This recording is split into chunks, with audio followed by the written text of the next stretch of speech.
সবাই ভালো আছেন, ভালোর দলে আছেন। আমিও ভালো আছি, ভালোর দলে আছি। এবং জানুয়ারি মাস আসতে আসতেই আমরা প্রস্তুতি নিচ্ছি আমাদের 5 বছর পূর্তি উৎসবের, অর্থাৎ ভূত.com ফেব্রুয়ারি মাসের 14 তারিখে 5 বছরে পদার্পণ করছে। আর এই জন্য আমরা নানা আয়োজন রেখেছি। দেখা যাক, আমি জানি না কতটা করতে পারবো। চেষ্টা করব অ্যাটলিস্ট ভালো কিছু ঘটনা আপনাদের হাতে তুলে দিতে। আর তারই ধারাবাহিকতায় আজকে আমাদের প্রথম নিবেদন। আর আজকে যে ঘটনাটি আমি পড়ে শোনাবো সেটি আমাদের পাঠিয়েছেন সাবিত আলম। কথা না বাড়িয়ে আমরা সরাসরি ঘটনায় যাব। তবে তার আগে জানিয়ে দিই যে অবশ্যই আমাদের ফেসবুকের সাথে সংযুক্ত থাকুন, www.facebook.com/রাসেল.স্বাধীন, এবং অবশ্যই আমাদের ইউটিউব চ্যানেলটি সাবস্ক্রাইব করুন। চলুন না কথা না বাড়িয়ে আমরা সরাসরি চলে যাই আমাদের প্রথম ঘটনায়, অর্থাৎ বার্থডে স্পেশালের প্রথম ঘটনাটি আজকে আমরা শেয়ার করতে যাচ্ছি আপনাদের সাথে। যে ঘটনাটি আমরা আজকে শুনবো সেই ঘটনার মূলে রয়েছে জাদু।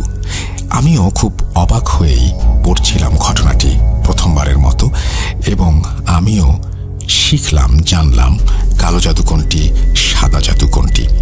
এইখানে যিনি ঘটনাটি বলছেন বা বর্ণনা করছেন তিনি জানিয়েই দিয়েছেন যে যদি কেউ তার ক্ষমতা সম্পর্কে কোনো ধরনের সন্দেহ প্রকাশ করেন তাহলে তিনি সেটা পরীক্ষা করে দেখতে পারেন।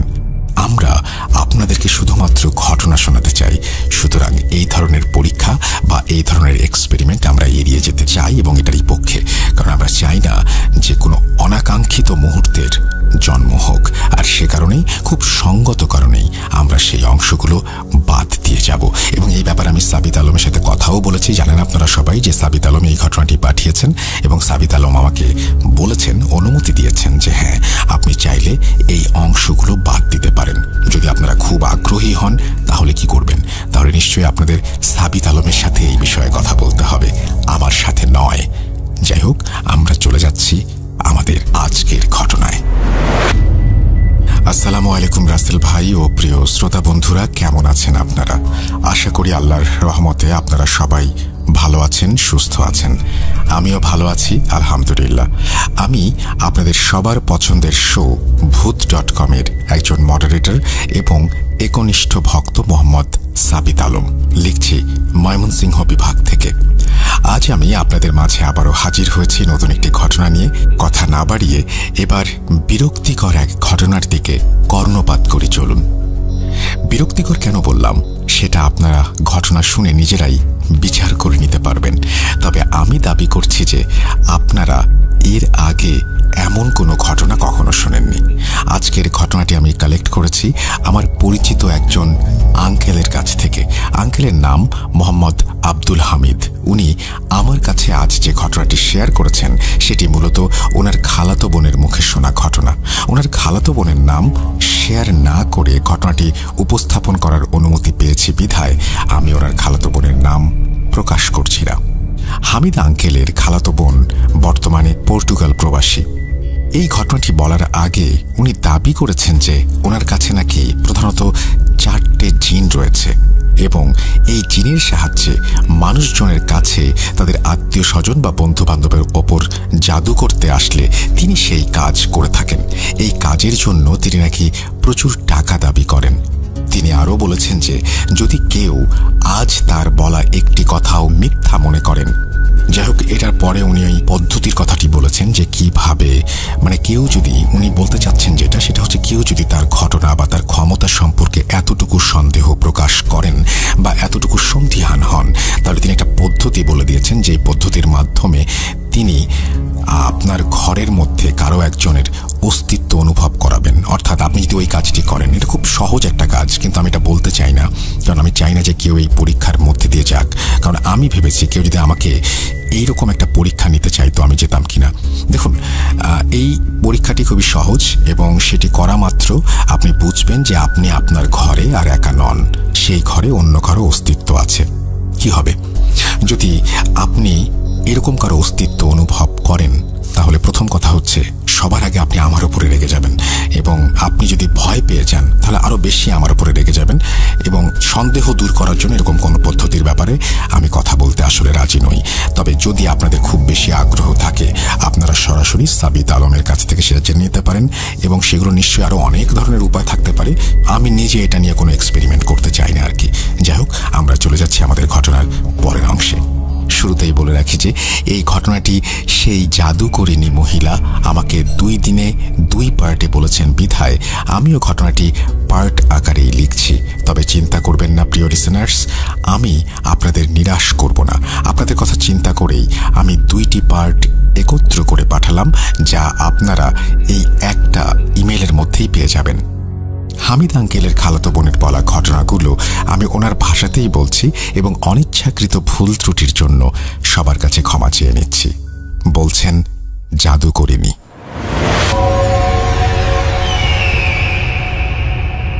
আমি তোমাদের শোয়ের ঘটনাগুলো অনেক শুনি এবং পছন্দও করি, বিশেষ করে কালো জাদুর ঘটনাগুলো। এমন একটা ঘটনা ছিল যেখানে একজন কবিরাজের কাছে জিন থাকত, কিন্তু তাদের বশে আনার চেষ্টায় কবিরাজের মৃত্যু হয়েছিল। কবে শুনেছিলাম মনে নেই। যাই হোক, আমি জানি কিভাবে আর কি করলে এই জিনদের নিয়ন্ত্রণ করা যায়। শুরুতেই বলে রাখি যে আমার কাছে প্রধানত 4টি জিন রয়েছে। এখন চলো তোমাকে সেই সময়ে নিয়ে যাই, যেই সময়ের কথা শুনলে তুমি নিজেই বুঝতে পারবে যে কিভাবে এই ঘটনার প্রথম সূত্রপাত ঘটল, আর কিভাবেই এই জিনদের নিয়ন্ত্রণ করা শিখলাম আমি, এবং এখন আমি তাদের সাথে কিভাবে কাজ করে থাকি। আজ থেকে প্রায় 40 থেকে 45 বছর আগের কথা। আমি তখন 10 বছর বয়সী একজন কিশোরী ছিলাম। আমি ছোট থেকেই দেখতাম আমাদের বাড়িতে অনেক মানুষের ভিড়। নানান জায়গা থেকে নানান ধরনের মানুষ আসতো এবং আমার দাদার কাছ থেকে চিকিৎসা নিয়ে যেত। কেউই খালি হাতে ফিরত না। আমার দাদা ছিলেন একজন ইসলামী চিকিৎসক, ঝাড়ফুঁক যাকে বলে আর কি। ছোটবেলা থেকেই আমি এসব দেখেই মুগ্ধ হয়ে যেতাম। আমি দেখতাম যে কিভাবে বিভিন্ন বয়সের লোকেরা এসে আমার দাদার হাতে চুমু খেত এবং টাকা দিত। আমারও ইচ্ছা ছিল যে আমি বড় হয়ে দাদার মতো হব, যেন লোকেরা আমাকেও দাদার মতোই সম্মান করে। আমার আরও একটি ইচ্ছে ছিল যে আমিও দাদার মতো টাকা আর ক্ষমতা লাভ করব। মানুষের লোভ করাটা আসলে স্বাভাবিক, সেটা সঠিকভাবেই হোক বা ভুলভাবেই হোক। যখন আমি তরুণী হয়ে 19-এর কোটায় পৌঁছালাম, তখন জানতে পারলাম আমার বাবার কাছেও আমার দাদার মতো একই রকম জিনের ক্ষমতা আছে, এবং তিনি এই জিনদের মাধ্যমে মানুষের সমস্যার সমাধান করে থাকেন। এই বিষয়ে জানতে পেরে আমার আগ্রহ যেন আরও বেড়ে গেল, এবং মনে হলো যে এই বিদ্যা আমাকে শিখতেই হবে। আমার দাদা তখন মরহুম হয়েছেন। যখন আমি আমার এই আগ্রহের কথা আমার বাবাকে বললাম, শুরুতেই তিনি আমাকে নানানভাবে নিষেধ করলেন। বাবা আমাকে বলতেন, হাম্মু, এই বিদ্যায় অনেক বড় পরীক্ষার সম্মুখীন হতে হয়।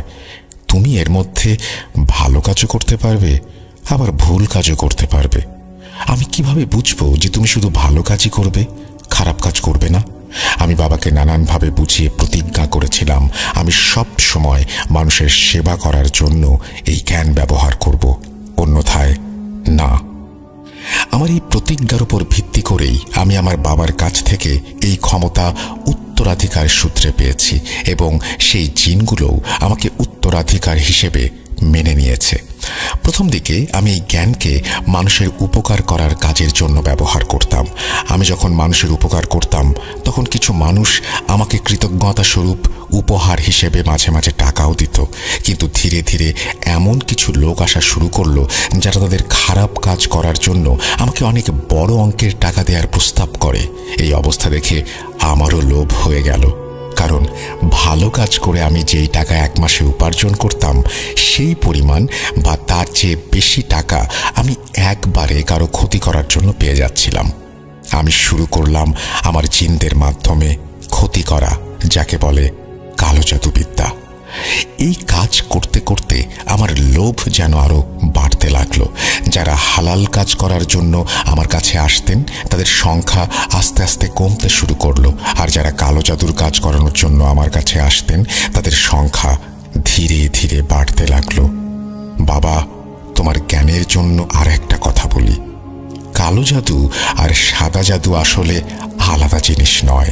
তুমি যদি কোনো জিনকে নিয়ন্ত্রণ করে তাকে তাকে দিয়ে খারাপ কাজ করাও, মানুষের ক্ষতি করাও, তখন সেটাকে কালো জাদু বলা হয়। আর যদি সেই একই জ্ঞান দিয়ে তুমি মানুষের জন্য ভালো কাজ করো, তাহলে সেটাকে নুরানি জ্ঞান বা সাদা জাদু বলে। যেমন তুমি একজন মানুষের হাতে একটি বন্দুক দিলে, এখন যদি সে ব্যাংক ডাকাতি করে তাহলে তাকে ডাকাত বলা যাবে, কিন্তু এবার যদি সেই বন্দুকটাই একজন মানুষকে দেয়া হয় যে ব্যাংকের নিরাপত্তায় আছে, তাহলে সে সিকিউরিটি গার্ড হিসেবে গণ্য হবে। এখন আমার কথা বোঝো, এখানে বন্দুক কিন্তু একটাই, কিন্তু যার উদ্দেশ্য খারাপ সে ডাকাত, আর যার উদ্দেশ্য ভালো সে সিকিউরিটি গার্ড। আমাদের জাদু জগতেও আসলে এই একই নিয়ম। এই 4টি জিন যারা আমার সাথে আমার অধীনস্থ অবস্থায় আছে, তারা আমার প্রতিটি আদেশ মানতে বাধ্য, কারণ যদি তারা আমার কোনো আদেশ মানতে অস্বীকার করে তাহলে আমি 1 সেকেন্ডের মধ্যে তাদের পুড়িয়ে ফেলতে পারি। আর এই বিদ্যা আমি অর্জন করেছি আমার মরহুম আব্বাজানের কাছ থেকে। এখন আমি তোমায় সেই সব ঘটনার কথা বলছি যেসব ঘটনায় এই জিনদের মাধ্যমে আমি অনেক মানুষের জীবন নষ্ট করেছি। তুমি এখন আমাকে কিছু প্রশ্ন করতেই পারো। 1, এই ক্ষমতা আমার কাছে কিভাবে এলো? 2, এই জিনরা কোন রূপে আমার কাছে আসে? 3, আমি কি তাদের আসল রূপ দেখেছি কিনা? কিন্তু এসব প্রশ্নের উত্তর আমি তোমাকে আলাদাভাবে কোনো এক সময় দিয়ে দেব, যা তুমি ভূত.com-এ শেয়ার করতে পারবে না। আজ আমি যে বিষয়টির দিকে ফোকাস করতে চাচ্ছি সেটি হচ্ছে সেই সব ঘটনা যেগুলো শুনে তোমার গায়ের লোম দাঁড়িয়ে যেতে বাধ্য। বলছি শোনো। যখন আমার এই কালো জাদুর কাজ শুরু হলো, তখন হঠাৎ করেই মানুষজন খারাপ কাজ করাতে আমার কাছে হাজির হতে শুরু করলো। আস্তে আস্তে আমি জাদুকরিনী নামে পরিচিত হলাম। এলাকার মওলানা আমার বিরুদ্ধে ফতোয়া দিতে শুরু করলেন এবং এলাকার অনেক লোকজন আমার শত্রু হতে শুরু করলেন। সেই মওলানার ফতোয়ার পর আমার জীবনের ওপর কিছু বিপদ এসে পড়ল, তাই একরকম বাধ্য হয়ে আমাকে পর্তুগালে শিফট করতে হলো। বাবা, আমার কাছে যে জ্ঞান আছে সেটা আমি পৃথিবীর যে কোনো প্রান্তে বসে তোমার ওপর প্রয়োগ করতে পারি। কি যেন বলছিলাম? হ্যাঁ, আমি বলছিলাম যে আমি যখন পর্তুগালে শিফট করলাম, অর্থাৎ মুভ করলাম, তখন মানুষ সেখানে আমার কাজের জন্য আস্তে আস্তে আমাকে চিনতে শুরু করলো। তারা আমার জ্ঞানের দ্বারা ভালোভাবেই প্রভাবিত হচ্ছিল এবং নিজেদের কাজের জন্য আমার কাছে প্রতিনিয়ত এসে ভিড় জমাচ্ছিল। বাংলাদেশের মানুষের মাঝে যে হিংসা বিদ্যমান রয়েছে তার অতি সামান্য অংশই অন্য দেশের মানুষের মধ্যেও আছে। কেউ আমার কাছে তার শাশুড়িকে মেরে ফেলার জন্য আসতো, কেউ শাশুড়ি তার বউকে নিয়ে আসতো, আর কেউ বা কোনো ব্যবসায়িক ব্যাপারে সাহায্য চাইতো। আর বিশ্বাস করো, মানুষ আসলে ভেতর থেকে অনেকটাই আলাদা, চেহারা দেখে বোঝার উপায় নেই। আমি জানি তোমরা আমাকে অনেকে ধিক্কার জানাবে, এরকম কাজ করি আমি সেই জন্য, কিন্তু এটা মনে রেখো যে যারা আমার কাছে কালো জাদু করানোর জন্য আসে তারাও কিন্তু তোমাদেরই মতো মানুষ। চলো ঘটনায় যাই। ঘটনা 1। পর্তুগালে একদিন আমার কাছে এক মহিলা এসেছিলেন। ওনাকে দেখে বেশ ধনী বলে মনে হচ্ছিল আমার দরবারে এসে উনি আমার সামনে 10,000 পর্তুগিজ ইউরো রেখে বললেন, এই নিন টাকা, এখন আপনি আমার কাজটা করতে বাধ্য। আমি যখন আমার কাজের উদ্দেশ্য ওনার কাছে জানতে চাইলাম, তখন উনি বলতে শুরু করলেন যে আপনি আমার পুত্রবধূকে মেরে ফেলার জন্য কাজ করবেন, নয়তো তার সাথে আমার ছেলের ঝামেলা সৃষ্টি করিয়ে দিয়ে তাদের ডিভোর্স করানোর ব্যবস্থা করবেন। আমি তখন ওনাকে বললাম যে আপনার কাজ তো হয়ে যাবে, কিন্তু আপনাকে বলতেই হবে যে কেন আপনি এমন কিছু করতে চাইছেন, বিশেষ করে আপনার পুত্রবধূর বিরুদ্ধে। উনি বললেন, আমার ছেলে আমার ইচ্ছার বিরুদ্ধে গিয়ে বিয়ে করেছে, আর যে বেহায়াকে সে বিয়ে করে এনেছে তাকে আমার একেবারেই পছন্দ নয়। সে একজন গোল্ড ডিগার, তাকে আমার ছেলের জীবনে আমি আর দেখতে চাই না। সেই মহিলা ওনার পুত্রবধূর ছবি সাথে করে নিয়ে এসেছিলেন। আমাকে দেওয়া টাকার সঙ্গে উনি আমাকে সেই ছবিটিও দিয়েছিলেন। আমি তৎক্ষণাৎ মারুকে এই কাজে লাগিয়ে দিয়েছিলাম এবং বলেছিলাম যে যত তাড়াতাড়ি সম্ভব কাজটা যেন হয়ে যায়। ওই মহিলার পুত্রবধূ ছিল একজন চরম মাত্রার নামাজি মহিলা। প্রথমে আমি তার নামাজ বন্ধ করালাম। তার জন্য আমি যে পদ্ধতিটি অবলম্বন করেছিলাম সেটি ছিল ওয়াসওয়াসা। আগে আমি মারুর মাধ্যমে তাকে ওয়াসওয়াসা দিতে শুরু করলাম। তারপর পাকি না পাকি নিয়ে তার মাথায় এক কনফিউশন তৈরি করলাম। সে প্রথমে 1 ওয়াক্ত নামাজ পড়া ছেড়ে দিল, তারপর 2 ওয়াক্ত। ঠিক যখনই তার ঈমান দুর্বল হতে লাগলো, আমি তখনই তার ওপর প্রভাব বিস্তার করতে শুরু করলাম। যখন দেখলাম তার ঈমান একেবারেই দুর্বল হয়ে গেছে, তখন আমার পরবর্তী কাজ শুরু হলো। পরবর্তী কাজের জন্য তার কাপড়ের প্রয়োজন ছিল আমার, যেটার ওপর আমি জাদু করতে চেয়েছিলাম। সেই মহিলা যিনি আমার কাছে কাজের জন্য এসেছিলেন, ওনাকে দিয়েই আমি ওনার পুত্রবধূর কাপড়গুলো আনিয়েছিলাম। তারপর আমি সেই কাপড়গুলো একটি কবরে দাফন করলাম। যখন ওই কাপড়গুলো কবরে দাফন করা হলো, তখন সেই পুত্রবধূর মনে নিজের স্বামীর প্রতি ঘৃণা কাজ করতে শুরু করলো, যা দিনে দিনে বেড়েই যাচ্ছিল। হঠাৎ করে তার স্বামী তার কাছে খুবই বিরক্তিকর হতে শুরু করলো, আর তার মনে হতে লাগলো যে স্বামীর মাঝে অনেক কমতি বিদ্যমান। আস্তে আস্তে দেখা গেল যে ওই মেয়েটা সব সময় তার স্বামীর সাথে ঝগড়া করত আর তার উপরে প্রচণ্ড রকমের সন্দেহ করত। এই ঝগড়া বিবাদ এতটাই বেড়ে গিয়েছিল যে শেষ পর্যন্ত তাদের ডিভোর্সের মতো অবস্থা হয়ে গেল। তাদের মধ্যে ঘৃণা এতটাই বেড়ে গিয়েছিল যে তারা একে অপরকে মারধর অবধি করতে শুরু করেছিল। শুনেছি যে তাদের বাড়িতে অনেকবার পুলিশও আসতে বাধ্য হয়েছিল। এরপর ফাইনালি যখন ছেলেটা তার স্ত্রীকে ডিভোর্স দিল, তখন তার মা আমার কাছে মিষ্টির একটা ডিব্বা নিয়ে এলো এবং আমাকে আরও কিছু টাকা ইনামি হিসেবে দিলেন। ঘটনা 2। একদিন বাংলাদেশ থেকে আমার কাছে একটি ফোন এলো। যিনি ফোন করেছিলেন তিনি ছিলেন আমার পূর্ব পরিচিত। ওনারা একটা ভাড়া বাড়িতে থাকতেন। উনি আমাকে বলেছিলেন যে ওনাদের বাসার মালিক ওনাদেরকে বিনা কারণে বাড়ি খালি করতে বলেছে, কিন্তু এমন অবস্থায় ওনারা এই বাসা ছেড়ে অন্যত্র যাবার জন্য প্রস্তুত নন। উনি আমাকে বলেছিলেন যে এই কাজের জন্য উনি আমাকে বেশ বড়সড় ইনামই দেবেন। উনি বলেছিলেন যে যদি বাড়ির মালিক মারা যায়, তাহলে মালিকের আগে পেছনে যেহেতু কেউ নেই, সেহেতু ওনারা সেই ভাড়া বাড়িতে শান্তিতে বসবাস করতে পারবেন। উনি আমাকে লোভ দেখিয়েছিলেন যে যত তাড়াতাড়ি তার এই কাজ সম্পন্ন হবে, তত তাড়াতাড়ি উনি আমাকে 5 লক্ষ টাকা পাঠিয়ে দেবেন। এখন এই কাজের জন্য যে জিনিসটা আমার লাগবে, সেটা শুনলে তোমাদের সবার রক্তচাপ হয়তো বেড়ে যাবে। আমার যেই জিনিস প্রয়োজন সেটা আসলে সেই পানির সাথে সম্পৃক্ত, যেই পানি দিয়ে মৃতদেহকে গোসল করানো হয়। আমি ওনাকে এই বিষয়ে জানালে উনি বাংলাদেশ থেকেই আমাকে পানি পাঠিয়ে দেন। আমি পর্তুগালে একটা কুর্তা ও একটা সালোয়ার কিনেছিলাম এই কাজের জন্য। আমার কাছে যেদিন এই পানি এলো, সেদিন সন্ধ্যাতেই আমি সেই কুর্তা সালোয়ারটা সেই পানিতে ভিজিয়ে রেখেছিলাম। কিছুদিন ভিজে থাকার পর আমি সেটাকে একটা ছায়ার মতো স্থানে শুকিয়ে নিলাম, আর সেই কুর্তা সালোয়ারটা আবার বাংলাদেশে পাঠিয়ে দিলাম এবং সেই ভাড়াটাকে বললাম এটা বাড়ির মালিককে উপহার হিসেবে দেবেন, এমনভাবে যেন এটি তার মেয়ের জন্য দিলেন। আমার কথা মতো উনি সেটা ইস্ত্রি করে বাড়ির মালিককে তার মেয়ের জন্য উপহার হিসেবে দিয়ে দিলেন। যেই বাড়ির মালিকের মেয়ে সেই কুর্তা সালোয়ার গায়ে জড়ালো, বাড়িওয়ালা যেন একদম মরা মানুষের মতো বিছানায় শুয়ে গেল। এরপর সে অনেক ডাক্তার দেখিয়েও শেষ রক্ষা পায়নি। আমি জানতে পেরেছিলাম যে তার মৃত্যু হয়েছে 2 মাসের মধ্যেই। আমার কাজ শেষ হবার 1 সপ্তাহ পরেই সেই ভাড়াটে আমাকে 5 লাখ টাকা পাঠিয়ে দিলেন। আর উনি যদি আমাকে টাকা না পাঠাতেন, তাহলে ওনার জানা ছিল যে ওনার অবস্থাও সেই বাড়ির মালিকের থেকে ভিন্ন কিছু হবে না। ঘটনা 3। তৃতীয় ঘটনাটি হলো একজন সৎ মায়ের। সেই সৎ মায়ের 3টি সন্তান ছিল, যাদের মধ্যে একজন কন্যা সন্তান ছিল ওনার হাজবেন্ডের প্রথম স্ত্রীর সাথে। এখন ওনার এই ভয় ছিল যে যদি ওনার স্বামী মারা যান, তাহলে সম্পত্তিতে সৎ কন্যারও অংশ থাকবে। সেই অংশটা যেন মেয়েটা না পায়, এই কাজ করার জন্য সে আমার কাছে এসেছিল। উনি এই কাজের জন্য আমাকে 10 লাখ টাকার লোভনীয় অফার দেন।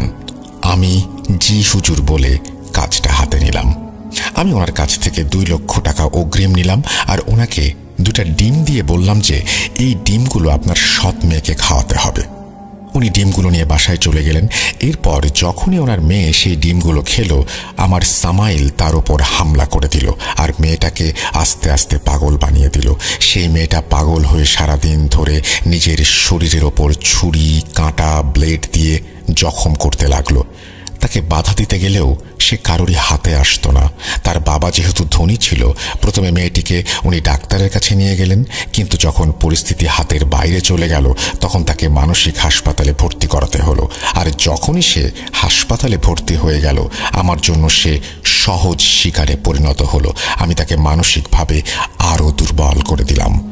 যখন সে পুরোপুরি আমাদের আয়ত্তের ভেতরে চলে এলো, তখন সে একদিন কোনোভাবে একটা ছুরির ব্যবস্থা করে সেটা নিজের গলাতেই চালিয়ে দিল।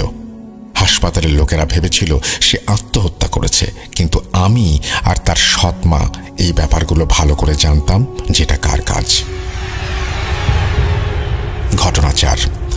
চতুর্থ ঘটনা একজন রাজনীতিবিদের, যিনি তার প্রতিপক্ষের এক নেতার ওপর জাদু করতে চেয়েছিলেন। এটা তখনকার কথা, যখন আমি বাংলাদেশে ছিলাম। উনি একদিন আমার কাছে এলেন এবং আমাকে তার সব সমস্যার কথা বলতে শুরু করলেন। উনি বলেছিলেন ওনার প্রতিপক্ষ যদি মারা যায় তাহলে উনি সহজেই নির্বাচনে জয়লাভ করতে পারবেন। ওনার কথা শুনে আমি ওনার কাছে ওনার প্রতিপক্ষ নেতার ছবি চাইলাম। যখন উনি আমাকে ওই বিরোধী প্রার্থীর ছবি দিলেন, তখন আমি ওনাকে বলেছিলাম যে ওনার কাজ তো হবে, কিন্তু বদলে ওনাকে আমার 10 লাখ টাকা দিতে হবে। উনি আমার কথায় রাজি হয়ে গেলেন। এরপর আমি আমার কাজ শুরু করে দিলাম। কিন্তু কাজ শুরু করার কিছুদিনের মাথায় জানতে পারলাম সেই প্রতিপক্ষ কোনো এক জাদুকরের কাছ থেকে নিজের জন্য প্রোটেকশন নিয়ে নিয়েছেন আমার কাজের বিরুদ্ধে। সেই জাদুকরের বেশ কিছু জিন তার সিকিউরিটির জন্য নিযুক্ত ছিল, যা আমি আস্তে আস্তে বুঝতে পারলাম। আমার জিন যখন তাদের ওপর আক্রমণ করলো, তখন বেশ ভালোই সংঘর্ষ হলো তাদের মাঝে। এই লড়াই হাতে হাতে লড়াই নয়, বরং জাদুকরদের মাঝে একে অপরের সাথে জ্ঞানের লড়াই। যখন আমি ওই জাদুকরের সাথে লড়ছিলাম, তখন আমি বুঝতে পারলাম যে আমি দুর্বল হয়ে পড়ছি। ওই সময়ে ওই জাদুকরের সাথে লড়াই করাটা আমার জন্য নিছক বোকামি ছাড়া আর কিছুই ছিল না। আমার নিজের জীবন বিপদের মুখে পড়ে যাচ্ছিল বলে আমার মনে হচ্ছিল। তখন আমি সেই রাজনীতিবিদকে একদিন আমার কাছে ডেকে বললাম, এই কাজটা খুব বেশি কঠিন, এখন আমার 10 লাখ টাকা নয় বরং 20 লাখ টাকা লাগবে। উনি তাতেও রাজি হয়ে গেলেন। এখন আমাকে এই কাজের জন্য এমন কিছু করতে হবে যেন আমি ওই বিরোধী প্রার্থীর জিনদের ধরতে পারি, যারা সেই প্রতিপক্ষ প্রার্থীর সুরক্ষার কাজে নিয়োজিত ছিল। এটা ছিল 1.5 সপ্তাহের মহা কঠিন এক কাজ, যা আমি এরপর অনেক সহজেই সম্পন্ন করলাম। 1.5 সপ্তাহ পর যখন আমার কার্যক্রম সম্পূর্ণ হলো, তখন ওই বিরোধী প্রার্থীর সিকিউরিটি জিনদের আমি ধরাশায়ী করতে সক্ষম হলাম এবং আমার কাছে বন্দী করে রাখলাম। এখন যতক্ষণ না তারা আমার অধীনে আছে, ততক্ষণ কেউই তাদের এই বন্দী দশা থেকে মুক্তি দিতে পারবে না।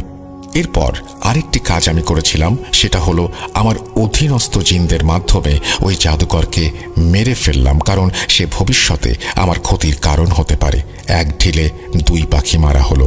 আমার চাল বুঝতে পারল না কেউই, আমার ভবিষ্যৎ সিকিউরিটিও হয়ে গেল। সেই জাদুকর ভেবেছিল যে প্রথম যুদ্ধে হেরে যাওয়ার পর আমি এই কাজ থেকে হয়তো সরে গিয়েছি, কিন্তু আমি তাকে ঘুমের মধ্যে মেরেছিলাম, কারণ যদি সে জাগ্রত থাকতো তাহলে তাকে মেরে ফেলার কাজটা অনেক কঠিন হয়ে যেত। এখন আমার লক্ষ্য ছিল সেই বিপক্ষ দলীয় প্রার্থী, যিনি সেই রক্ষাকারী জিনদের চলে যাওয়ার পর পুরোপুরি আমার জন্য সহজ টার্গেটে পরিণত হয়েছিল। আমি আমার জিনের মাধ্যমে তার আত্মীয়কে প্রসেস করলাম।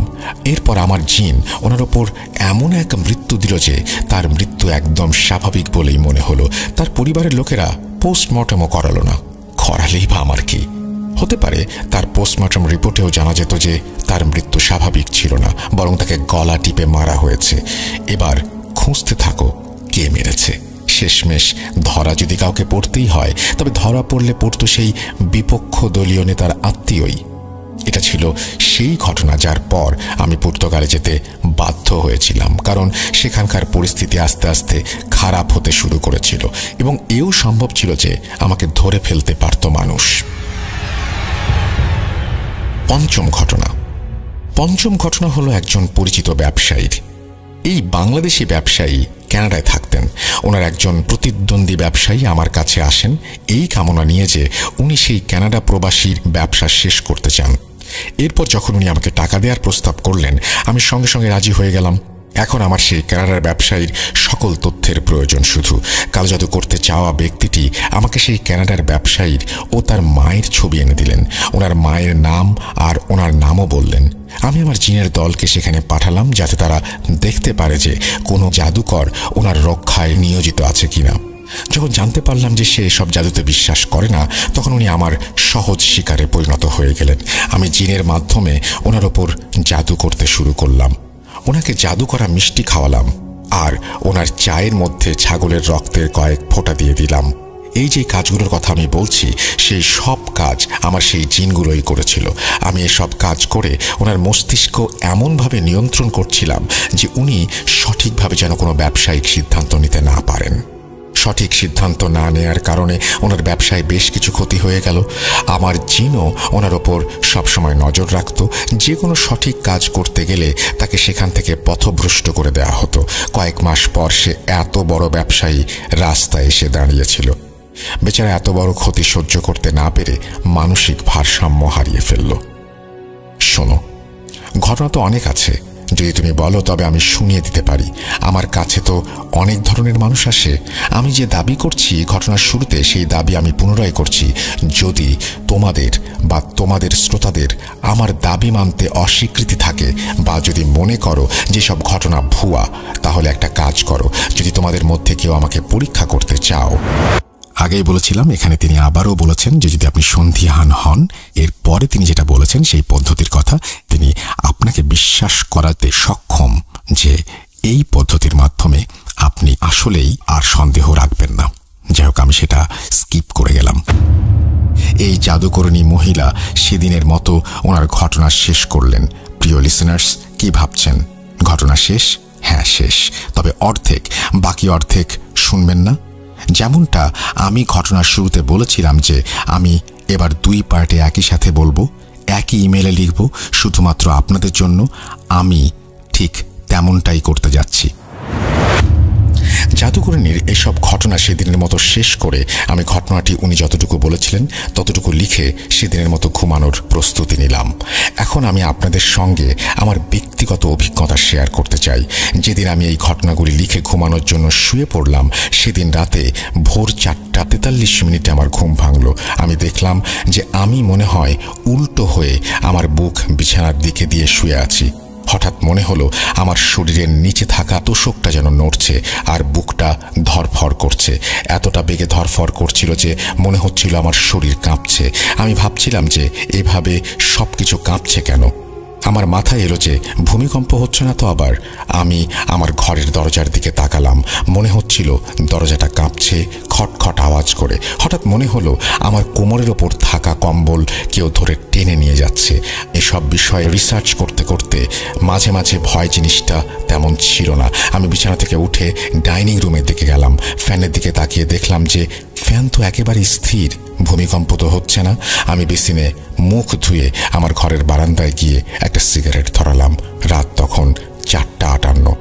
আমি সিগারেট খেয়ে রুমে ফিরে লাইট অফ করে আবার বিছানায় এসে শুয়ে পড়লাম। একটু তন্দ্রা আসতেই আবার সেই একই অনুভূতি, ভূমিকম্প, কেউ আমার কম্বল ধরে টেনে নামিয়ে নিয়ে যাচ্ছে। আমি এবার বিরক্ত হয়ে উঠে ঘরের লাইট অন করে দরজার সামনে দাঁড়ালাম। দরজা খুলে আমি বাইরে গিয়ে এমন এক দৃশ্য দেখলাম যা আমার কল্পনার অতীত। আমার ঘরের সামনেই যেন 50-60টা তেলাপোকা উল্টো হয়ে পড়ে আছে। আমি ভেবেছিলাম এগুলো হয়তো মৃত। আমি আমার রুমে এসে দেখি আমার রুমের মেঝেতে এমন আরও 50-60টা তেলাপোকা। বিছানার দিকে তাকিয়ে দেখলাম বিছানার মশারির ওপরেও মৃত তেলাপোকা। আমি হতভম্ব হয়ে দাঁড়িয়ে রইলাম। একটু পর ফজরের আজান দেবে। আমার আম্মু নামাজের জন্য উঠলেন। আমার রুমের সামনে এসে উনি আমাকে জিজ্ঞেস করলেন, কিরে, তোর রুমের বাইরে এত তেলাপোকা মরে পড়ে আছে কেন? আমি ওনাকে বললাম, রুমের ভেতরে আসো। উনি আমার রুমের ভেতরে এসে আমার মতো একটা শক খেলেন। এরপর উনি আমাকে জানালেন এটা অসম্ভব, কারণ বাসার কোনো রুমেই তেলাপোকা মরার কোনো মেডিসিন প্রয়োগ করা হয়নি। এরপর আমার মা ঘর ঝাড়ু দেবেন ভেবে ফুলের ঝাড়ু নিয়ে আমার রুমে উপস্থিত হলেন। আশ্চর্যজনকভাবে ঝাড়ুটার স্পর্শ পেয়ে প্রতিটি তেলাপোকা সোজা হয়ে দৌড়ে কোথায় পালিয়ে গেল। এই ঘটনার ব্যাখ্যা আমার আজও জানা নেই। আছে শুধু প্রশ্ন, যদি তেলাপোকা মারার মেডিসিন দেয় তাহলে এরা কেন মারা গেল না? আর যদি সারা ঘরে মেডিসিন দেয়া হয়, শুধুমাত্র আমার ঘরের সামনেই কেন এরা আসবে? ভূমিকম্প ছাড়া আমার ঘরের দরজা কিভাবে কাঁপল? তর্কের খাতিরে যদি মেনেও নেই যে এসব নিছকই আমার মনের কল্পনা, তাহলে আমার আম্মু যা দেখলেন সেটা কি সত্যি না? আমি জানি না। এতক্ষণ নিজের ব্যক্তিগত অভিজ্ঞতার কথা কেন শেয়ার করলাম জানেন? শুনুন, জানতে পারবেন। এই ঘটনার প্রথম পর্ব শুনে আপনারা অনেকেই ভাবছেন হয়তো এই ছেলেটা হারামকে প্রমোট করছে। প্রিয় শ্রোতা বন্ধুরা, একটা কথা বলি, আপনারা তো প্রতিদিন নিউজ চ্যানেল দেখেন যেখানে ডাকাতি ও খুন, নানান ধরনের নেগেটিভ খবরও আসে। সেসব নিউজে এটাও বলা হয় কিভাবে ডাকাতি আর খুন করা হয়েছে এবং এসব নিয়ে মানুষকে সতর্কও করা হয়। এর মানে এই নয় যে তারা ডাকাতি বা খুনকে প্রচার বা প্রমোট করছে, বরং এর উদ্দেশ্য হলো মানুষকে জানানো যে আজকাল এই দুনিয়াতে এই দেশে কি ঘটে চলেছে। আরেকটা কথা বলি, আপনারা আবার এই ঘটনার প্রথম অংশ শুনতে পারেন যেখানে এই মহিলা কখনোই এটা দাবি করেননি যে তিনি কালো জাদু করেন। যদিও উনি কালো জাদু শব্দটার ব্যবহার করেছেন, কিন্তু উনি শুরুতেই ক্লিয়ার করেছেন যে উনি জিনদের মাধ্যমে কাজ করে থাকেন। ওনার বলা সব ঘটনার একমাত্র উদ্দেশ্য হলো আমাদের সেই জিনের দুনিয়ার সম্পর্কে জানানো, আর এটাও জানানো যে আসলে এই দুনিয়া আছে আমাদেরই মাঝে, আর এটাও জানানো যে এই দুনিয়াটা কিভাবে কাজ করে। তবু আমি বলে রাখি যে ওই মহিলা যাই বলেছেন, ওনার কোনো প্রকার বক্তব্যের জন্য আমি কোনো দায়িত্ব নিচ্ছি না। তিনি যা কিছু বলেছেন আমি শুধু সেটা ওনার ভাষায় আপনাদের সামনে উপস্থাপন করছি। এর পেছনে কি রহস্য আছে সেটা আল্লাহই ভালো জানেন। যাই হোক, চলুন আমরা আবার সেই জাদুকরিনীর ঘটনায় মনোনিবেশ করি। ঘটনার পরের অংশ আমি আবারও জাদুকরিনী মহিলার ভাষাতেই বলছি এবং অনিচ্ছাকৃত ভুল ত্রুটির জন্য ক্ষমা প্রার্থনা করছি। বলছেন জাদুকরিনী: বাবা, কেউ যদি নিজের নাম আর তার মায়ের নাম লিখে থাকেন কমেন্ট সেকশনে, তাহলে তোমার এবং তোমার শ্রোতাদেরও বিশ্বাস হয়েছে এতক্ষণে যে আমি কে, আমার সাথে কে আছে আর আমি কি করতে পারি। এই ঘটনা যেদিন প্রচার হবে তার আগের দিন তুমি আমাকে জানাবে। আমি তোমাদের কমেন্ট পড়ব প্রথম অংশ শেষ হবার পরে। তোমাদের কমেন্ট সেকশনে অনেকেই হয়তো এতক্ষণে বলেছে বা বলবে আগামীকাল যে তাদের স্বপ্নে এমন কিছু ঘটে গেছে যার কোনো ব্যাখ্যা নেই। যাই হোক, এবার তোমাকে একটা মজার কথা বলি। আমি কিন্তু ইতিমধ্যে টুকটাক তোমাকেও দেখিয়েছি গত রাতে। বুঝতে পেরেছ হয়তো যে আমি কি করতে পারি। এখন তুমিও এই ব্যাপারে অনেকটাই জানো। বাবা, তোমাদের কমেন্ট সেকশন চেক করো তো। অনেকেই এখন আমার নামে হয়তো জাহান্নামের সার্টিফিকেট বিলি করছে, অথচ যারা এই সার্টিফিকেট বিলি করছেন এনারা নিজেরাও জানেন না যে এনারা কোথায় যাবেন, কিন্তু অন্যদের জাহান্নামের সার্টিফিকেট এমনভাবে দিচ্ছেন যেন এনাদের নিজেদের জান্নাতে যাওয়াটা পাকা হয়ে গেছে। আমি জানি যে আমি গুনাহগার, আমি অনেক গুনাহ করেছি, কিন্তু প্রতিটি কাহিনীর দুইটা দিক থাকে। যেখানে আমি মানুষের সাথে অনেক অন্যায় করেছি, সেখানে কিছু মানুষের ভালো করার জন্য তাদের উপকারও করেছি। এখন কিয়ামতের দিনই পরিষ্কার হবে কার পাল্লা কতটুকু ভারী। এখন তোমাকে আমি যেই ঘটনাগুলো বলবো সেগুলো আমার ভালো কাজগুলোর মাঝের কিছু কাজ, যার মাধ্যমে তোমরা বুঝতে পারবে যে আমি মানুষকে সাহায্যও করেছি। আবারও বলি যে আমার জ্ঞান ভুল নয়, আমি কোনো ভুল চিৎকার করিনি, কোনো শয়তানের কাছে সাহায্য চাইনি, কোনো শিরক বা কালাম পড়িনি। আমি জিনের মাধ্যমে ভালো কাজও করি এবং একইভাবে খারাপ কাজও করি। ঘটনা এক। একদিন আমার দরবারে একজন মহিলা এসে হাজির হলেন। ওনাকে দেখে যেন খুবই বিমর্ষ মনে হচ্ছিল আমার। এটা তখনকার ঘটনা যখন আমি বাংলাদেশেই থাকি। সেই মহিলা আমার সামনে দাঁড়িয়ে কাঁদছিলেন এবং হাত জোর করে বলছিলেন যে ওনার পরিস্থিতি কতটা খারাপ। ওনার স্বামী কোনো চাকরি বা কাজ পাচ্ছিল না, ছেলেদের কোথাও চাকরি হচ্ছিল না। মনে হচ্ছিল যে ওনাদের বাড়ি থেকে সুখ পুরোপুরি পালিয়ে গেছে। উনি বলেছিলেন যে ওনার ঘরের চারপাশে পরিষ্কার করলেও নোংরা ময়লা পড়ে, কিছুক্ষণের ভেতর আবার দুর্গন্ধ হয়ে যায়। এত নোংরা আবর্জনা কোথা থেকে আসে কেউ জানে না। ওনাদের আলমারিগুলোর ভেতরে থাকা কাপড়গুলো কেউ যেন ব্লেড দিয়ে কেটে চলে যায়। না, ওনাদের মেয়েদের জন্য ভালো কোনো সম্পর্ক আসছে না। ওনাদের ছেলেদের চাকরি বা বিয়ে হচ্ছে না। ওদের বিয়ের সম্পর্ক এলেও কোনো না কোনো অজুহাতে সেই বিয়ে বাধা পড়ে। প্রথম দিন আমি সেই মহিলাকে এড়িয়ে চললাম এবং ওনাকে ওনার বাড়ি পাঠিয়ে দিয়েছিলাম, কারণ আমি জানতাম যে ওনার পরিবার খুবই গরিব আর ওনার পক্ষে আমার চিকিৎসার খরচ বহন করা সম্ভব নয়। কিন্তু কিছু সপ্তাহ পর উনি আমার কাছে আবার ফিরে এলেন এবং একেবারে আমার পায়ের কাছে পড়ে গেলেন। উনি কাঁদতে কাঁদতে বলেছিলেন যে ওনার মেয়ের শরীরে কাটা দাগ পড়েছে এবং ওনার মেয়ের মুখ দিয়ে কেউ পুরুষালী কণ্ঠে কথা বলছে, আর অনবরত ওনার মেয়ে পাগলের মতো আচরণ করছে, এমনকি নিজেকে মারারও চেষ্টা করছে। তোমাদের এখানে একটু বলে রাখি, আমি কোনো ইস্তেখারা করি না। যদি কাউকে চেক করতে হয় যে তার সাথে কোনো সমস্যা আছে কি না, আমি আমার জিনদের পাঠিয়ে চেক করি, দেখি কোনো সমস্যা আছে কি নেই। আর হ্যাঁ, তোমাকে গতদিন হয়তো আমি আমার জিনদের নাম বলিনি। আসলে আমার অধীনে থাকা কয়েকজন জিন আছে, তাদের মাঝে 4 জন খুবই বিশেষ আমার জন্য। আমি বেশিরভাগ কাজ এই 4 জনের মাধ্যমে করে থাকি। এদের মধ্যে একজনের নাম সামাইল, দ্বিতীয় জনের নাম মারু, তৃতীয় জনের নাম মাস এবং চতুর্থ জনের নাম হুজ্জা। এখন বলি সেই মহিলার ঘটনা। সেই মহিলা আমার কাছে এসে বসে খুবই আকুতি মিনতি করছিলেন ওনাকে সাহায্য করার জন্য। আমার ছোট মেয়ে তখন আমার পাশেই বসেছিল। সে আমাকে বলল, আম্মা, এনার কাজটা করে দিন দয়া করে। আমি ওই মহিলার উপর কিছুটা রেগে গেলাম। তখন আমি ওনার কাছে জানতে চাইলাম উনি কোথায় থাকেন। ওনার বাড়ির ঠিকানা নিয়ে আমি সামাইলকে ওনার বাড়িতে পাঠিয়ে দিলাম। কিছুক্ষণের মধ্যে সামাইল ফিরে এসে আমার কানে কানে বলল, এদের বাড়িতে ভয়াবহ জাদু করা হয়েছে এবং যেই জাদুকর এই জাদু করেছে সে অনেকগুলো জিনকে এনাদের পেছনে লাগিয়ে দিয়েছে যেন এনাদের কোনো নেক বা হালাল কাজই না হয়। এরপর সামাইল আমাকে বলল, আম্মা, আপনাকে এদের বাড়িতে যেতে হবে, আপনার সাথে আমরাও যাব। এনাদের বাড়িতে কিছু কাজ করে সেই জাদুকরের সঙ্গে যোগাযোগ করতে পারবো। আমি ওই মহিলাকে বললাম যে আগামী রবিবার আমি ওনার বাড়ি যাব, এরপর বাদ বাকি কথা সেখানেই হবে। পরবর্তী রবিবার এলো, আমি ওনাদের বাড়ি চলে গেলাম। ওনাদের বাড়ির অবস্থা দেখে আমি নিজেও চিন্তিত হয়ে পড়লাম। ওনার ছোট ছোট মেয়ের মুখে আমি ভয়ের ছাপ লক্ষ্য করছিলাম। আমার দিকে তাকিয়ে তাদের মুখে কিছু আশার আলো যেন আমি দেখতে পাচ্ছিলাম।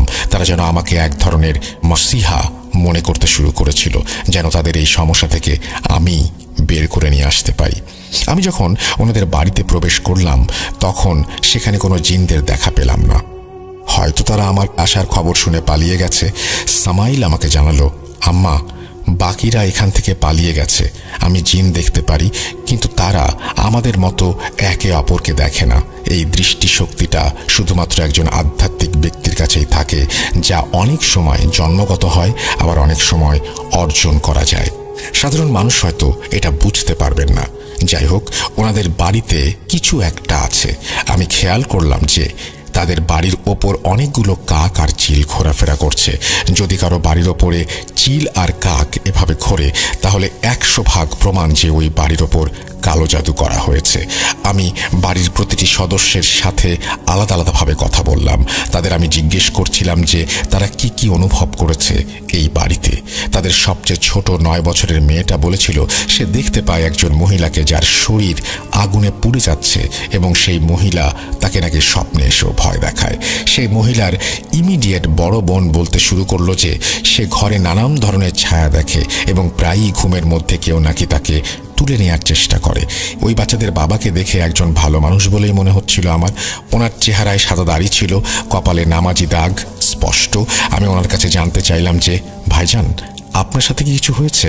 উনি বললেন ওনাকে নামাজ পড়তে বাধা দেওয়া হয় এবং নিয়মিত চেষ্টা করা হয় যেন তিনি নামাজে যেতে না পারেন। তারপর তিনি একটি ঘটনা শেয়ার করলেন। সেটা ছিল কিছুটা এমন। এক রাতে তিনি ইশার নামাজ পড়তে যাচ্ছিলেন। হঠাৎ কেউ ওনাকে এমন জোরে ধাক্কা দিল যে উনি দাঁড়িয়ে দাঁড়িয়ে 6 থেকে 7 ফুট সামনে গিয়ে পড়লেন। ওনার মুখে প্রচুর আঘাত লেগেছিল। ওনার নাকের হাড়ও নাকি ভেঙে গিয়েছিল। এই ঘটনা নাকি প্রায় 2 মাস আগের, কিন্তু এখনও ওনার মুখে আঘাতের চিহ্নটা রয়ে গেছে। সেই মহিলা যিনি ওই বাচ্চাদের মা, তিনি আমার কাছে এসে বললেন যে রান্না করার ফাঁকে আমাদের হাঁড়িতে কেউ এমন কিছু দিয়ে চলে যায় যার জন্য হাঁড়ি থেকে প্রচুর দুর্গন্ধ বের হতে শুরু করে।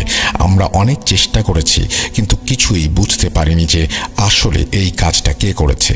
এরপর যখন হাঁড়িতে খিচুড়ি রান্না করা হয় তখন হাঁড়ি থেকে গরুর গোবরের মতন বাজে গন্ধ বের হয়।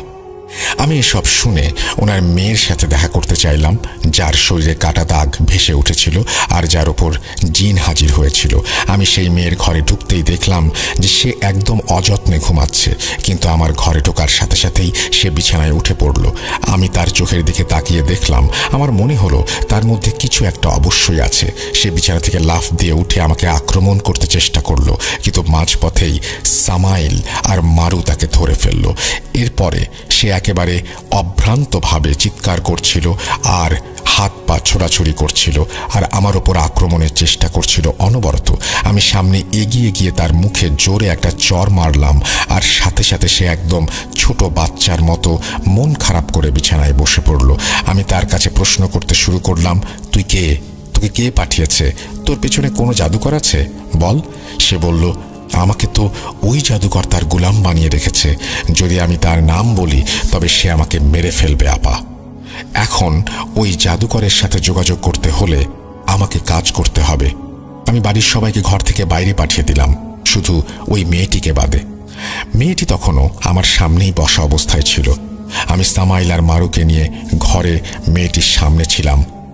আগেই বলে রাখি যে যখনই আমি বাড়ি থেকে বের হলাম তখন আমার আরও দুইজন জিন রজনী আর বুসিরের কাছে বাড়ির দায়িত্ব দিয়ে আসতাম, কারণ যেসব জাদুকর আমার শত্রু হয়ে উঠেছিল তারা সব সময় সুযোগের সন্ধানে থাকতো যে কিভাবে আর কখন তারা আমার পরিবারের ক্ষতি করতে পারবে।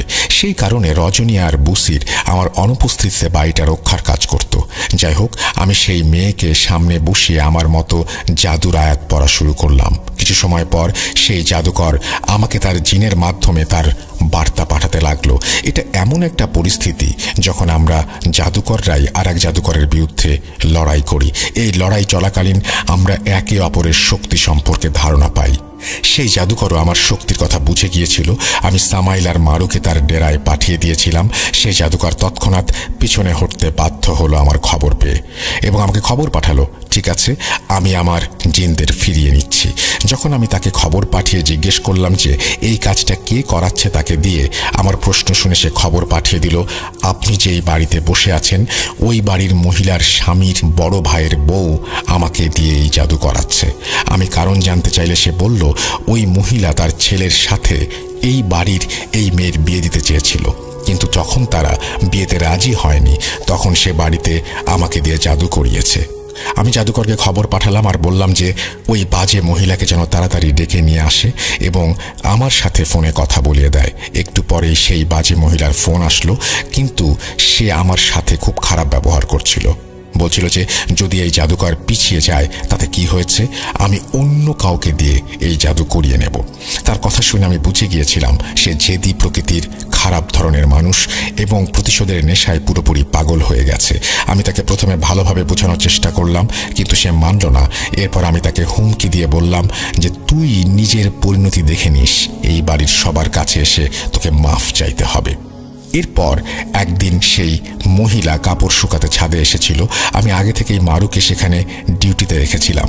মারু সেই মহিলাকে ছাদ থেকে ধাক্কা দিয়ে ফেলে দেয়।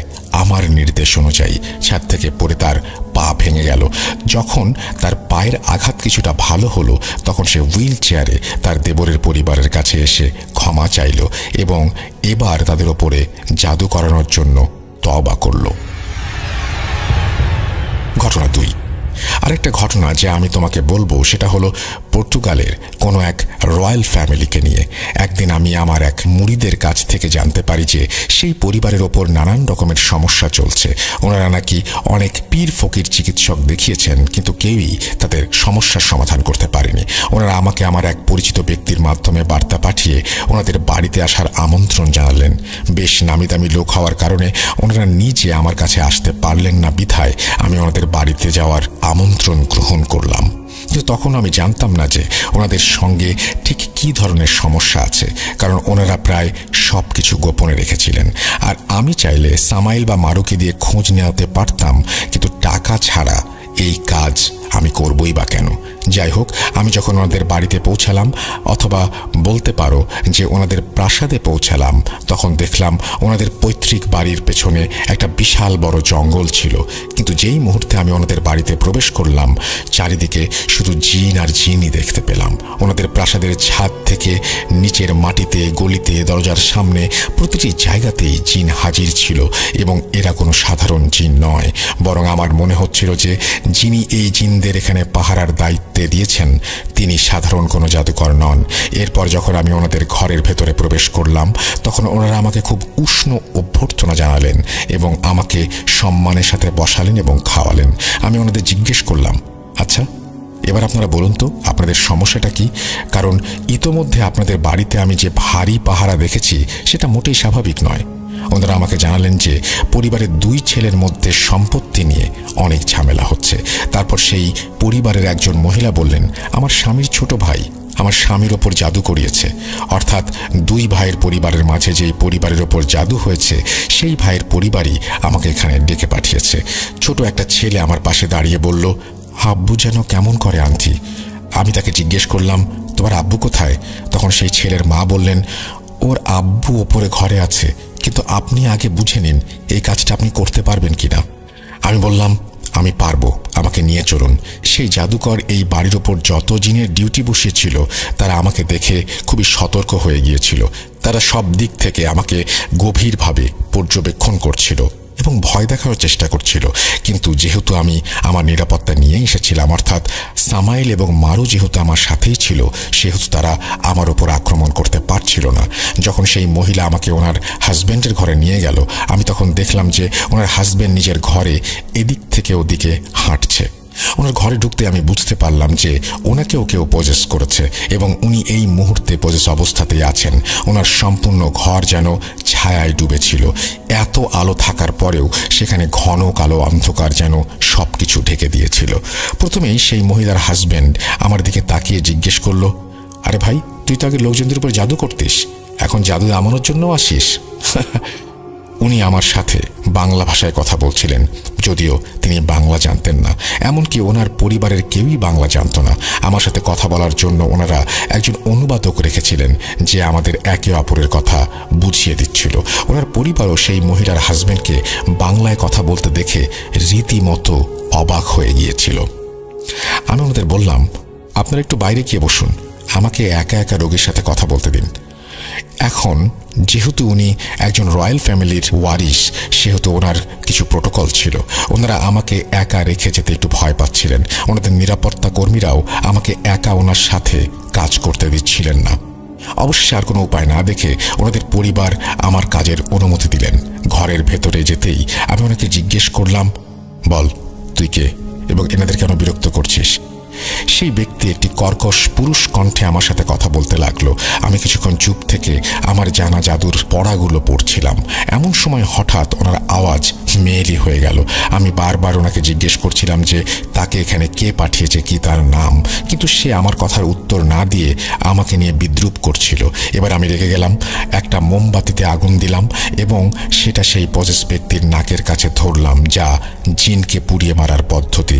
যেই আমি মোমবাতি জ্বালিয়ে আমার জাদুর আয়াত পড়ে কাজ করতে শুরু করলাম, কিছুক্ষণের মাঝেই জিনটা পুড়ে ছাই হয়ে গেল। কিন্তু জিনটা পুড়ে যাওয়ার পর যেটা হলো সেটা আমি কখনো ভাবিনি। আমি ওই ঘরটাকে বেষ্টনী দিয়ে ঘিরে রেখেছিলাম, তবুও বাকি জিনগুলো ভেতরে ঢুকতে শুরু করলো। আমি হতবাক হয়ে গেলাম যে আজ পর্যন্ত কেউ আমার এই বেষ্টনী পার করতে পারেনি। বেষ্টনী ভাঙতে পারলেও তারা আমার উপর হামলা করতে পারছিল না সামাইল আর মারুর জন্য। আমি বুঝতে পারছিলাম যে তাদের পেছনে যে কেউ আছে সে খুবই শক্তিশালী। আমি আমার জানা সবচেয়ে শক্তিশালী আমল বের করলাম, যেটা আমি আগে কখনো ব্যবহার করিনি, কারণ কখনো প্রয়োজন পড়েনি। যেই আমি সেটা পড়তে শুরু করলাম, জিনগুলো সব ঘর থেকে বেরিয়ে চলে যেতে লাগলো। কিন্তু ওই পজেসড ব্যক্তির ওপর নতুন এক জিনের আবির্ভাব হলো। সে আমাকে বলছিল যে আমাদের জাদুকর আপনার সাথে দেখা করতে চাইছে। আমি সামাইলকে বললাম, ওর সাথে যাও এবং দেখা করো সেখানে কি হচ্ছে আর কে এই ব্যক্তি যে এই লোকের ওপরে কালো জাদু করেছে। সামাইল সেই জিনের সঙ্গে সেই জাদুকরের ডেরায় গেল। সে সেখান থেকে ফিরে এসে আমাকে বলল সেখানে প্রায় 14 জন জাদুকর আছে। এটা একটা আফ্রিকান দেশ যেখান থেকে এই জাদু করা হচ্ছে। সে সেই জাদুকর বার্তা পাঠিয়েছে যে যদি আমরা একে অপরের সঙ্গে লড়াই করি তাহলে দুজনেরই জীবন বিপদের মুখে পড়তে পারে। তাই ভালো হবে যদি আমরা নিজেরা লড়াই বন্ধ করি এবং এই সমস্যার সমাধান খুঁজে বের করি। সেই জাদুকর আমাকে সেই ব্যক্তির নামও বলেছিল যে এই জাদু করতে আদেশ দিয়েছে। আমি এরপর সেই পজেস ব্যক্তির ওপর থেকে পজিশনের সমস্যার কাজটা শেষ করলাম এবং ওনার পরিবারকে পুরো পরিস্থিতির খবর জানিয়ে দিলাম। ওনাদের পরিবারের সন্দেহ যে ব্যক্তির ওপর ছিল সেই সন্দেহই ঠিক ছিল। নিজের আপন ছোট ভাই তার নিজের বড় ভাইয়ের ওপর সম্পত্তির লোভে জাদু করিয়েছে। ছোট ভাইটা শহরের বাইরে থাকায় তাকে জলদি বাড়িতে ফেরার জন্য খবর পাঠানো হলো। পরের দিন ছোট ভাই আসার পরে সে আমাদেরকে জাদুকরের লোকেশন বলে দিয়েছিল, যার মাধ্যমে সে এই জাদু করাচ্ছিল। কারণ আমার দেয়া এত সব প্রমাণ দেখে ছোট ভাই যথেষ্ট ভীত হয়ে গিয়েছিল এবং সবকিছু স্বীকার করতে বাধ্য হয়েছিল। এরপর সে এই জাদু তুলে নেবে বলে সবাইকে আশ্বস্ত করে। এখন যেহেতু দুটো পক্ষই পিছিয়ে এসেছে সেহেতু ওনারা নিজেরাই সেই সম্পত্তির বিরোধটাও শান্তিপূর্ণভাবে মিটিয়ে ফেললেন। সেই রয়্যাল ফ্যামিলি আমাকেও একটা বড় পুরস্কার পাঠিয়েছিলেন। এরপর এই ঘটনাগুলো বলার কারণ হলো যে যারা আমাকে জাদুকরি বলেছে তাদের উদ্দেশ্য করে এসব বলা। এগুলো আসলে জাদু বললেও কোনো জাদু নয়, এগুলো আসলে একটা প্রক্রিয়া যার মাধ্যমে আমি খারাপ কাজও করতে পারি, ভালো কাজও। আপনাদের সবাইকে আন্তরিকভাবে ধন্যবাদ জানাই এই ঘটনাটি শোনার জন্য এবং রাসেল ভাইকে ধন্যবাদ জানাই এত কষ্ট করে এত সুন্দরভাবে উপস্থাপন করার জন্য। ঘটনাটি যদি আপনাদের কাছে এতটুকু ভালো লেগে থাকে তবে আপনাদের কাছে কৃতজ্ঞ থাকবো, আর যদি ভালো না লেগে থাকে তাহলে আমি আপনাদের কাছে ক্ষমা প্রার্থী। আমি আবারও বলতে চাই যে এই জাদুকরণী মহিলার ভাষ্যের কোনো দায়িত্ব আমি নিচ্ছি না। সকলের সুস্থতা কামনা করে মোহাম্মদ সাবিত আলম আজ বিদায় নিচ্ছি। আবারও ফিরে আসব নতুন কোনো সপ্তাহে নতুন কোনো ঘটনা নিয়ে। ভালো থাকবেন, আল্লাহ হাফেজ।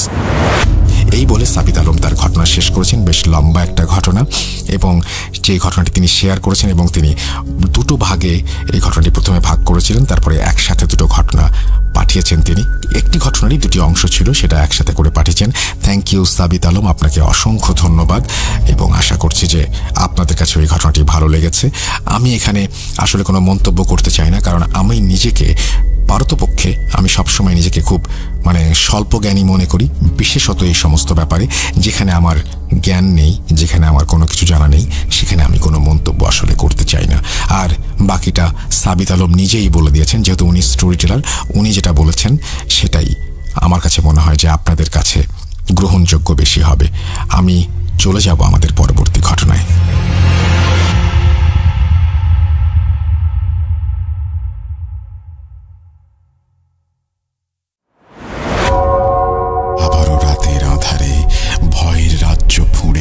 ফিরেছি সেই পুরনো সুরে।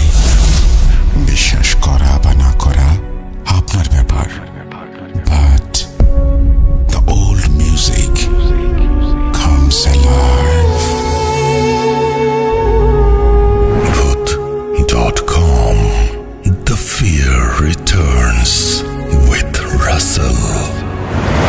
ওয়েলকাম ব্যাক, আপনাদের সবাইকে স্বাগত জানাচ্ছি। আমি রাসেল। অদ্ভুত রকমের একটা ঘটনা শুনলাম এবং এই ঘটনা পড়ার সময় আমি বিভিন্নভাবে অস্বস্তি বোধ করেছি এবং আমি সাবিতকে ফোন দিয়েছিলাম। সাবিতের সাথে আমি কথা বলেছি যখন ঘটনাটি পড়ছিলাম আমি তখনই, যে কেন এরকম একটা অবস্থা। যাই হোক, আমি এটা নিয়ে কোনো মন্তব্য করতে চাই না, কারণ আমি এইগুলো এত কম বুঝি। একটু আগেও বললাম যেটা নিয়ে মন্তব্য করলে হয়তো শুধুমাত্র আপনাদের হাসানো হবে এবং আমি হাসির পাত্র হয়ে উঠব। যাই হোক, সাবিত প্রথম ঘটনাটি যেমন আপনাদেরকে শোনানোর জন্য লিখে পাঠিয়েছিলেন, এর পরবর্তী ঘটনাটা সাবিত নিজের মুখেই বলবেন।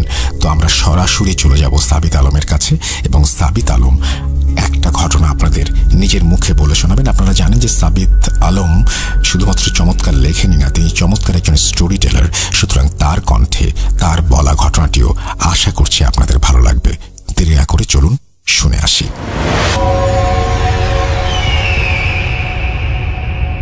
আসসালামু আলাইকুম রাসেল ভাই এবং প্রিয় শ্রোতা বন্ধুরা, কেমন আছেন আপনারা?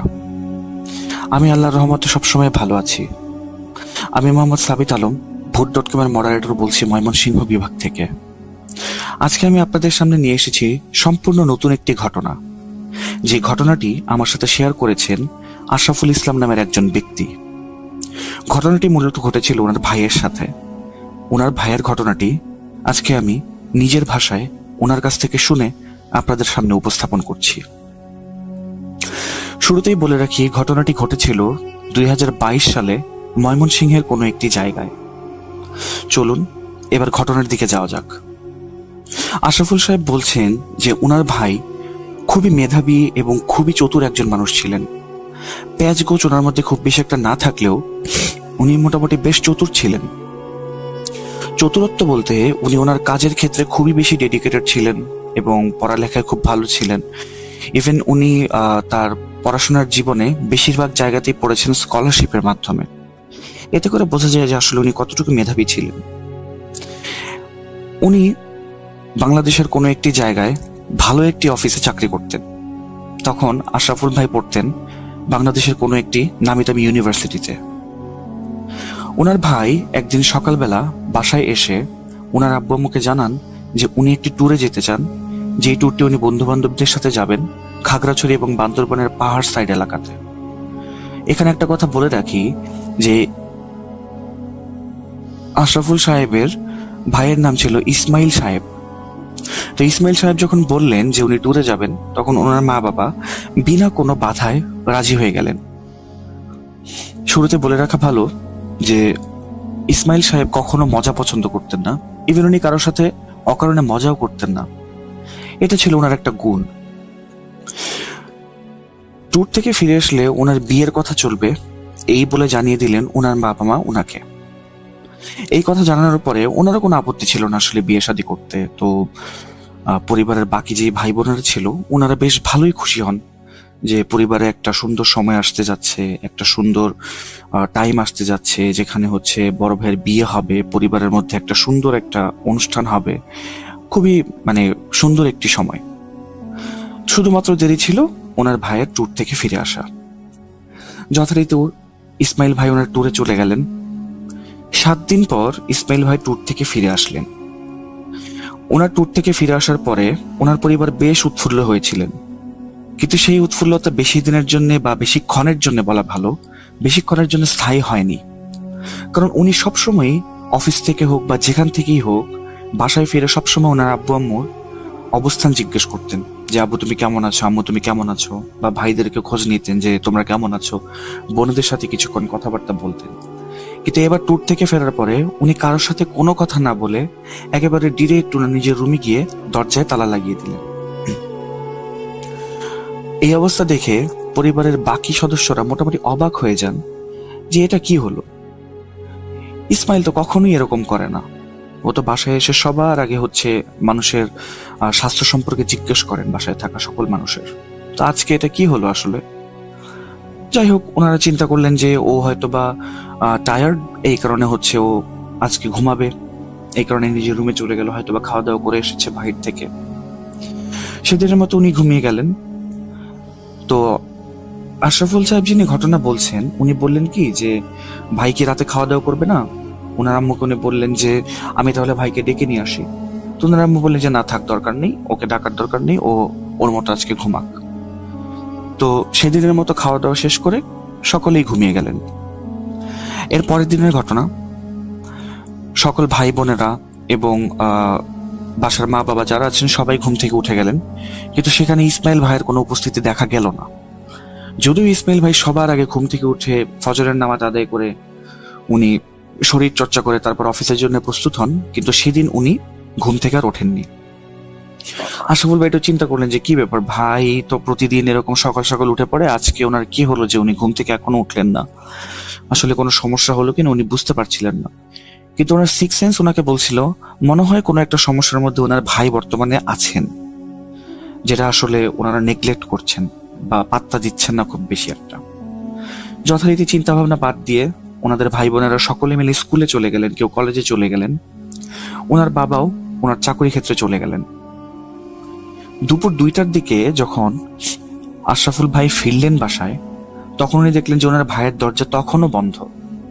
উনি ওনার মার কাছে গেলেন, ওনার মাকে বললেন যে মা, ভাই কি এখনো ঘুম থেকে ওঠে নাই? ওনার মা বললেন যে না বাবা, তোমার ভাই তো এখনো ঘুম থেকে ওঠে নাই, কি যে হচ্ছে, আমার খুবই চিন্তা হচ্ছে তোমার ভাইকে নিয়ে। এরপরে আশরাফুল ভাই ইসমাইল ভাইয়ের রুমের সামনে গিয়ে ওনাকে ডাকাডাকি শুরু করলেন, কিন্তু কোনো সারা শব্দ পাওয়া যাচ্ছিল না। কোনোভাবেই ডাকাডাকির ফলে কোনো সারা শব্দ ওনার ছিল না। এরপরে ইসমাইল ভাই চিন্তা করলেন কি যে ভাইয়ের আবার ভেতরে কিছু হয়ে গেল কিনা। ওনার মাও বেশ চিন্তিত অবস্থায় ছিলেন। আস্তে আস্তে পরিবারের বাকি সদস্যরা ফিরে আসতে শুরু করলেন এবং আশরাফুল ভাই ওনার বাকি ভাইদেরকে নিয়ে ইসমাইল ভাইয়ের দরজাটা ভেঙে ফেললেন। দরজা ভেঙে ভেতরে ঢুকে দেখেন যে ইসমাইল ভাই তখনও ঘুমাচ্ছেন, মোটামুটি প্রায় নাক ডেকে ঘুমাচ্ছেন। উনি অনেকবার ইসমাইল ভাইকে ডাক দিলেন, সাড়া লাগালেন যে ভাই কি ব্যাপার, তুমি এখনো ঘুম থেকে ওঠো না, কি কারণে, কি সমস্যা, তোমার কি হয়েছে বলো। ইসমাইল ভাই একটু করে চোখটা খুললেন এবং বললেন, কিছু, তোমাদের কি সমস্যা? আমার যে ঘুম আসছে তোমরা কি দেখতে পাচ্ছ না? আমি ঘুমাচ্ছি, আমাকে ঘুমাতে দাও, আমি পরে ঘুম থেকে উঠবো, তোমরা এখন যাও। ওনার মা সহ বাকি ভাই বোনেরা সবাই ইসমাইল ভাইয়ের রুম থেকে বেরিয়ে চলে এলেন। কিছুটা স্বস্তি বোধ করছিলেন ওনারা যে ইসমাইল ভাইয়ের কিছু হয়নি বা উনি সুস্থ অবস্থাতেই আছেন।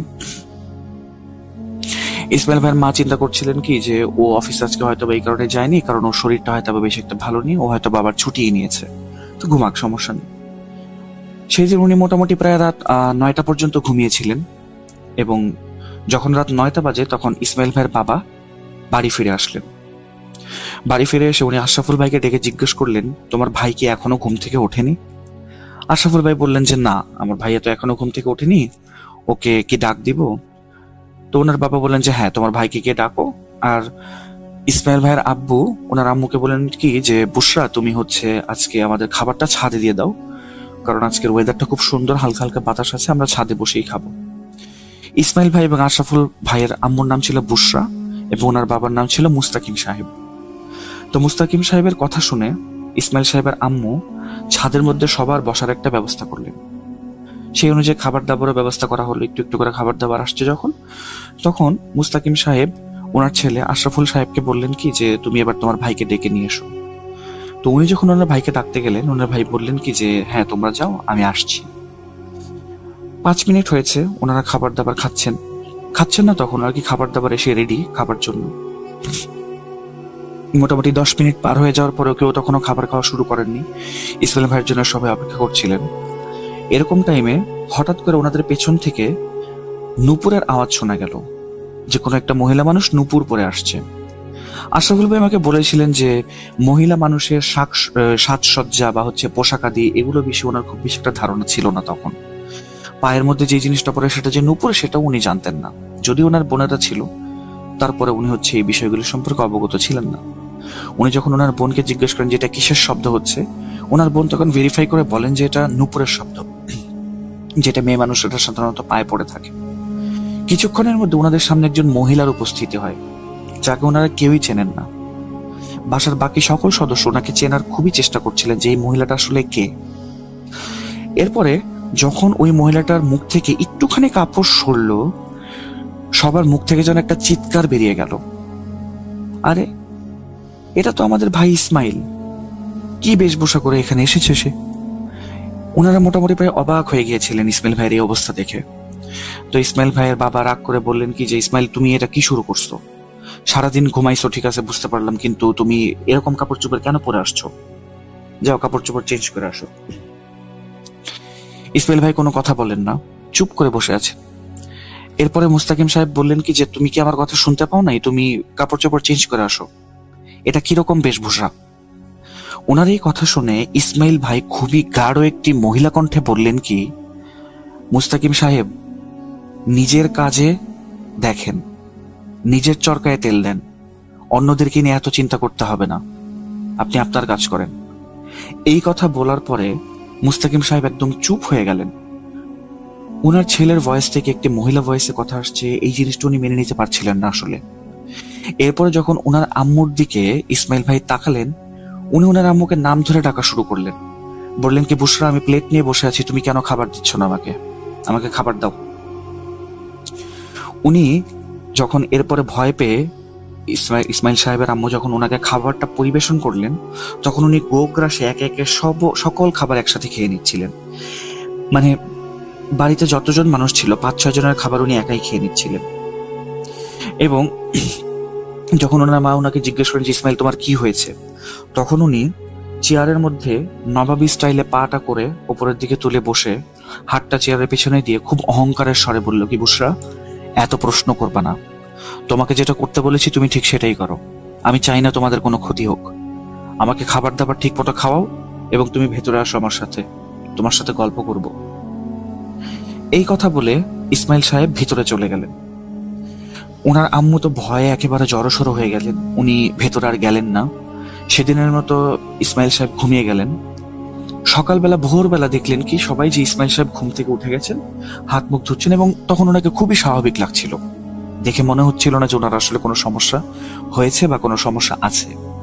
তো সকলেই কিছুটা স্বস্তির নিঃশ্বাস ফেললেন যে হয়তো বা ইসমাইল অনেক জার্নি করে এসেছিল বা খুব বেশি টায়ার্ড ছিল, এই কারণে হচ্ছে ওনার আচরণগত এরকম একটা পরিবর্তন হয়েছিল, উইচ ইজ, তারা চিন্তা করেছে উইচ ইজ নর্মাল।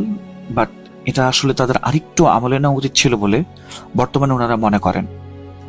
তো সেদিনের মতো হচ্ছে ইসমাইল সাহেব যখন অফিসে যাচ্ছেন তখন ওনার ছোট বোনকে ডেকে উনি বলছেন কি যে তোমার ড্রেস, তোমার স্যুট এবং হচ্ছে তোমার মেকআপের জিনিসগুলো আমার রুমে কেন রেখেছো তুমি, ওগুলো তুমি ওখান থেকে নিয়ে এসো।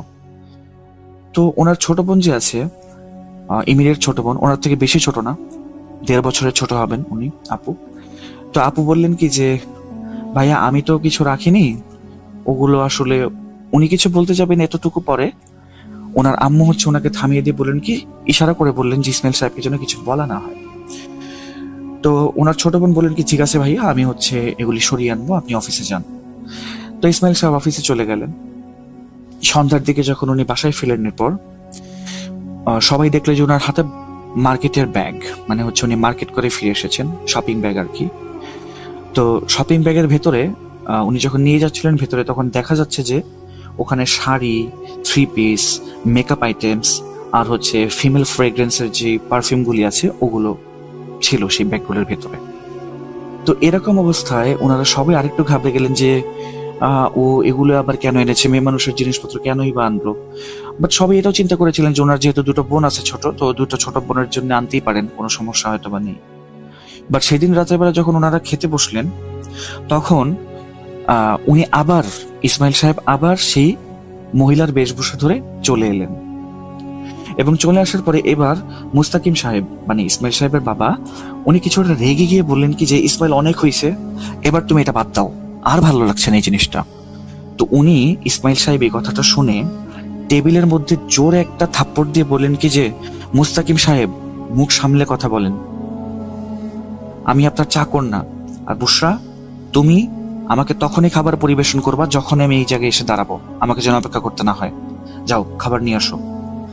এরপরে মুস্তাকিম সাহেব কিছু বলতে যাবেন, ওই টাইমে ইসমাইল সাহেব ওনার দিকে আঙ্গুল তুলে ইশারা করে বলেন কি যে তোমার সম্পূর্ণ খানদান আমি 1 নিমেষে শেষ করে দেব যদি এর থেকে বেশি কিছু আমাকে তুমি বলো। মুস্তাকিম সাহেব একদম চুপ। মুস্তাকিম সাহেব কিছুটা ভয় পেলেন এবং উনি ওনার টেবিলের সিট ছেড়ে উঠে চলে গেলেন। এরপরে হচ্ছে ইসমাইল সাহেব জোরে ডাক লাগালেন, বুশরা খাবার নিয়ে আসো, বুশরা খাবার নিয়ে আসো, কতক্ষণ অপেক্ষা করবো, মানে তাগাদা দিতে থাকলেন। ওনার আম্মু খাবার নিয়ে আসার পরে উনি সে আগের দিনের মতো 5-6 জনের খাবার একাই খেয়ে নিলেন।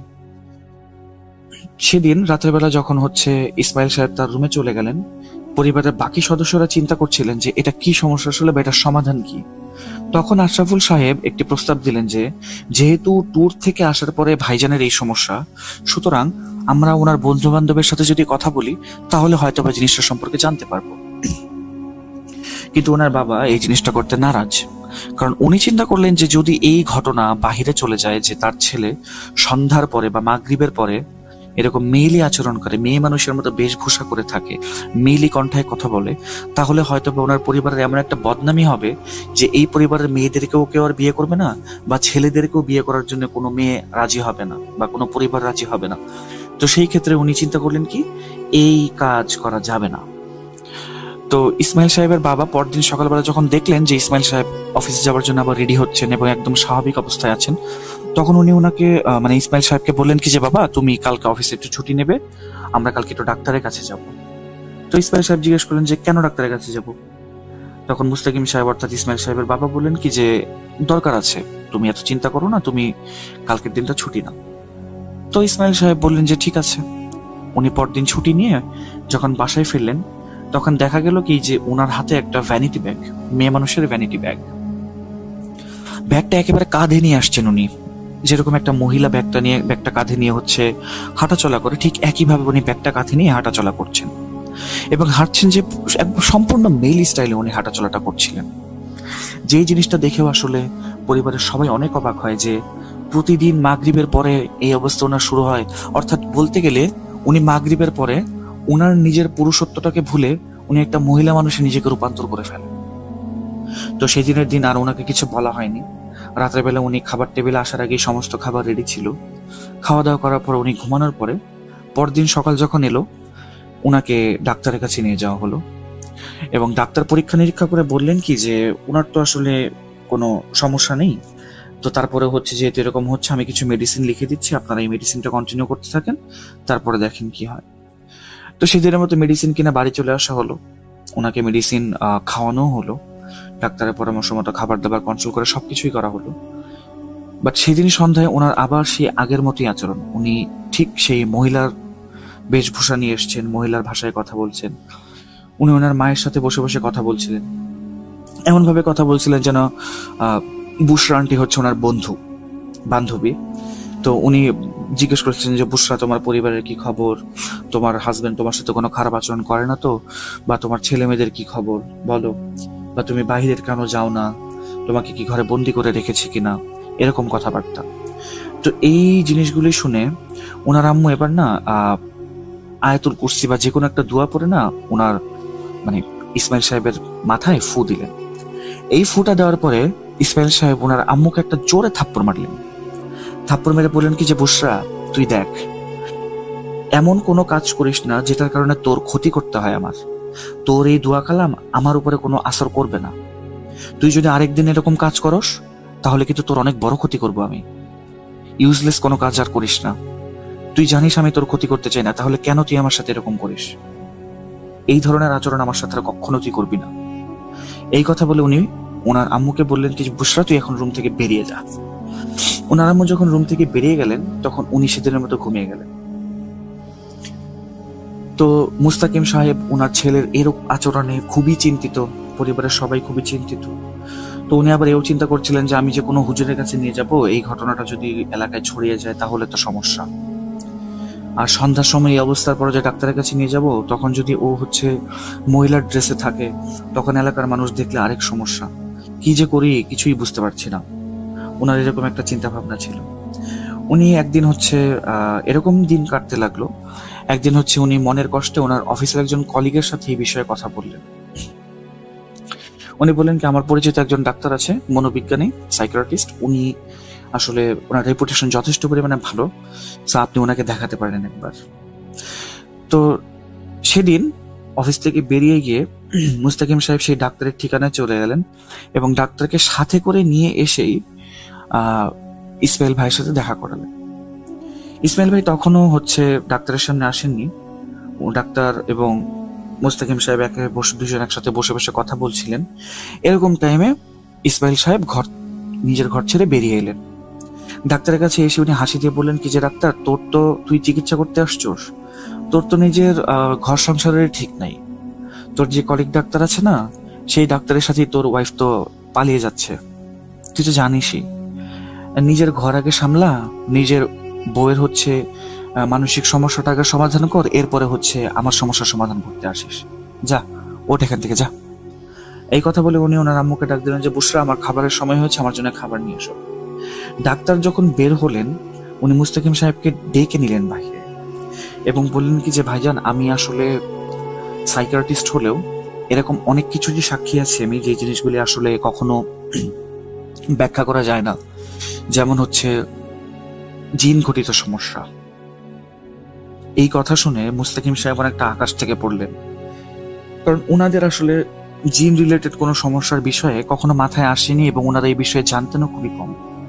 তো ওনারা কিছুটা ভয় পেলেন, মুস্তাকিম সাহেব আর কি কিছুটা ভয় পেলেন। ভয় পেয়ে বললেন কি যে এখন কি করণীয়। উনি বললেন কি যে আমি একজন হুজুরকে চিনি, আমি ইউটিউবে ওনার ভিডিও দেখেছি এবং যথেষ্ট ক্রেডিবিলিটি আছে ওনার কাজগুলির, আপনি একবার ওনাকে দেখাতে পারেন। তো এই বলে ডাক্তার চলে গেলেন। সেদিন রাতের বেলা মুস্তাকিম সাহেব বাড়ি ফিরে ওনার ওয়াইফকে এবং বাকি বাচ্চারা যারা ছিল সাথে, তাদেরকে সবকিছু জানালেন। জানানোর পরে সেদিনের মতো সবাই ঘুমানোর প্রস্তুতি নিচ্ছে। আশরাফ সাহেবের রুমের জানালার উপরে তখন কিরকম জানি একটা সাউন্ড হচ্ছিল, মানে খ্যারের মধ্যে যদি কেউ হাত দিয়ে খ্যারটাকে একেবারে হাত দিয়ে মানে মুচড়ে দুমড়ে ফেলে, ওরকম একটা সাউন্ড। তো উনি ঘর থেকে বেরোলেন, বেরিয়ে গিয়ে দেখলেন যে ওনার ছাদে ওনার রুমের উপরে যে ছাদটা আছে, সেই ছাদের সাথে একটা গাছ আছে, সেই গাছে একটা পাখির বাসা ছিল। সেই পাখির বাসা থেকে মহিলা ড্রেসে ওনার ভাই ইসমাইল সাহেব পাখির ডিমগুলি ধরে একদম মানে হাত দিয়ে মুচড়ে ফেলছে এবং ডিমগুলো নিচে ফেলে দিচ্ছে। এরপরে যে জীবিত পাখিগুলি ছিল, সেই পাখিগুলোর একটার পর একটা ধরে ধরে পাখিগুলির ধর থেকে একবারে গলা আলাদা করে দিচ্ছে। তো এই দৃশ্য দেখে উনি জোরে একটা চিৎকার দেন। চিৎকার দিয়ে ওনার বাবার রুমে চলে যান। রুমে গিয়ে সব ঘটনা জানিয়ে বলেন কি যে, আব্বু, এবার আমাদের ওনার বন্ধুর সাথে যোগাযোগ করাটা খুবই দরকার। এরকম মান সম্মানের কথা চিন্তা করে যদি আমরা বসে থাকি, তাহলে ভাইয়ের অবস্থা দিন দিন খারাপের থেকে খারাপতর হতে থাকবে। সুতরাং আমরা আর এভাবে বসে থাকতে পারবো না, আমাদেরকে এবার একটা স্টেপ নিতেই হবে। তো ওনার আব্বু বললেন কি যে, আরেকটা হুজুরের সন্ধান পেয়েছে, ওনাকে আগে দেখিয়ে নিই। যথারীতি 2 দিন পরে সেই হুজুরটাকে আনা হলো। মাঝখানে উনি অনেক ঘটনাই বলেছিলেন আশরাফ সাহেব, কিন্তু আমি যদি সেই সবগুলো ঘটনা বলতে যাই আসলে ঘটনাটা অনেক লম্বা হয়ে যাবে। সেই কারণে আমি ঘটনাটা ফাস্ট ফরওয়ার্ড করছি এবং কিছু জিনিস আমি স্কিপ করে যাচ্ছি আসলে মাঝখানে কিছু দিনের ঘটনাগুলি। তো হুজুরটা যখন আসলেন, উনি ওনার একজন মুরিদ নিয়ে এসেছিলেন এবং উনি ঘরে উনি বাই দ্য ওয়ে হুজুরটা এসেছিলেন একটা প্রাডো গাড়িতে করে, ভালোই টাকা পয়সা ছিল ওনার। উনি ওনার মুরিদের সাথে করে এসেছিলেন, 2 জন মুরিদ।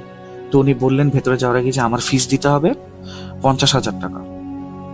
তো মুস্তাকিম সাহেব বললেন কি যে, ভাই টাকা যত লাগে নিয়ে নেন, কিন্তু আমার ছেলেটাকে ভালো করে দেন। তো হুজুর কি করলেন, ভেতরে গেলেন, মুস্তাকিম সাহেব ওনাকে ভেতরে নিয়ে এলেন। ইসমাইল ভাইয়ের রুমে যখন উনি গেলেন হুজুর, তখন উনি বসে বসে ওনার একটা বই বের করলেন এবং বই থেকে কিছু আয়াত পড়তে লাগলেন। এবং এই আয়াত পড়ার শুনে হঠাৎ করে দেখা গেল কি যে ইসমাইল সাহেব ঘুম থেকে উঠলেন। দিনের বেলা ছিল তখন, বিকাল বেলা। ঘুম থেকে উঠে ওয়াশরুমে চলে গেলেন। ওয়াশরুম থেকে উনি কোনো অবস্থাতেই বের হন না। যদি কেউ ডাকে উনি বলেন কি আমি বের হবো, একটু পরে বের হবো। দরজা ভাঙার কথা বলে উনি বলেন কি দরজা ভাঙার ভুলও যেন করা না হয়। এরকম করতে করতে আস্তে আস্তে মাগরিবের আজান হয়ে গেল। মাগরিবের আজান হওয়ার পরে উনি ঘর থেকে বের হলেন, কিন্তু ওয়াশরুম থেকে বের হলেন। ওয়াশরুম থেকে উনি বের হলেন একেবারে মহিলার বেশভূষা। এবং উনি কি করলেন, হুজুর যখন আয়াত পড়া শুরু করলেন, তখন উনি আয়াতের মানে বিটে বিটে ডান্স করা স্টার্ট করলেন। এমন ভাবে ডান্স করছেন যে ওনার আসলে কোনো কিছুই হচ্ছে না। এবং উনি সেই হুজুরকে বলছিলেন কি যে, দেখ তোর আয়াতের এই ক্ষমতা, তোর কোনো ক্ষমতাই নাই, তুই কিচ্ছু করতে পারবি না আমার। তখন সেই হুজুর আসলে মুস্তাকিম সাহেব এবং পরিবারের বাকি সকলকে রুম থেকে বেরিয়ে চলে যেতে বললেন। ওনারা বাইরে যাওয়ার 5 মিনিট পরে হুজুর বেরিয়ে এলেন রুম থেকে। হুজুরের মুরিদ আর কি, হুজুর বের হন নাই তখনও। হুজুরের মুরিদ রুম থেকে বেরিয়ে এলেন। বেরিয়ে এসে বললেন কি যে, আপনারা একটু ভেতরে আসেন, হুজুর আপনাদেরকে ডাকছেন। ওনারা রুমের ভেতরে ঢুকে দেখেন যে ইসমাইল সাহেব বিছানার এক কোণে বসে বসে হাসছেন হুজুরের দিকে তাকিয়ে। হুজুরকে দেখে তো ওনারা সম্পূর্ণ অবাক, কারণ হুজুরের চেহারাতে 5 আঙ্গুলের ডান গালে 5 আঙ্গুলের মানে ছাপ বসে আছে। বোঝা যাচ্ছে যে ওনাকে খুব সজোরে চড় মারা হয়েছে, একদম কালো হয়ে গেছে। তো হুজুর বললেন কি, ঘর থেকে বেরিয়ে গেলেন আর বললেন কি আমার দ্বারা সম্ভব না, আমি চলে যাচ্ছি। উনি যখন ওনার গাড়ির কাছে গেলেন, তখন মুস্তাকিম সাহেব জিজ্ঞেস করলেন যে, হুজুর আমার ছেলের সমস্যাটা কি? উনি কিছু বললেন না। উনি কিছু না বলে বললেন কি যে, ভাইজান আপনার বিকাশ অ্যাকাউন্ট বা আপনার কোনো ব্যাংক অ্যাকাউন্টের স্টেটমেন্টটা যদি আমাকে দিতেন। তারপরে উনি বললেন কি যে, মুস্তাকিম সাহেব বললেন যে কেন দিব? পরে উনি বললেন কি যে, আমার তো 50,000 টাকা আপনার কাছে চেয়েছিলাম, কিন্তু এই যে 15,000 টাকা যে অ্যাডভান্স নিয়েছিলাম না, ওই অ্যাডভান্সের টাকাটা ফেরত দিতাম। তো মুস্তাকিম সাহেব বুঝতে পারলেন যে আসলে ওনার দ্বারা কোনো কিছু আর সম্ভব না। তারপরে উনি সেই ডাক্তার, যে ডাক্তার ওনাকে এরকম কথা বলেছিল যে ভাইয়ের উপরে জিনের আসর থাকতে পারে, ওনার সাথে আবার কথা বলার পরে উনি এবার আরেকজন মৌলবীর ঠিকানা দিলেন, যার বাসা খুব বেশি দূরে ছিল না। সেই মৌলবী সাহেব যখন আসলেন, উনি ভেতরে যখন গেলেন রুমের ভেতরে, ঠিক একই কাহিনী। উনি আবার ডান্স করা শুরু করেছেন এবং কোনোভাবেই মানছেন না। এবং একটা সময় উনি কি করলেন, মৌলবী সাহেবের গলা টিপে ধরলেন। তো সবাই ওনাকে ছাড়ানোর চেষ্টা করলেন, আর অবশেষে ছাড়ানোর পরে উনি ওনার আম্মুকে বলছেন যে বুশরা, তোর হাজবেন্ডকে মানা করে দে, এরকম আলতু ফালতু হুজুর আর কতদিন আনবি যাদের নিজেদের ইমানের কোনো ঠিক নাই। এরকম যদি আর 1-2 জন আনোস তাহলে তোর ছেলেকেও হারাবি, সম্পূর্ণ পরিবারকেও হারাবি। তোর জামাইকে সাবধান করে দে বুশরা। এই কথা বলে উনি সেদিনের মতো ঘুমিয়ে গেলেন।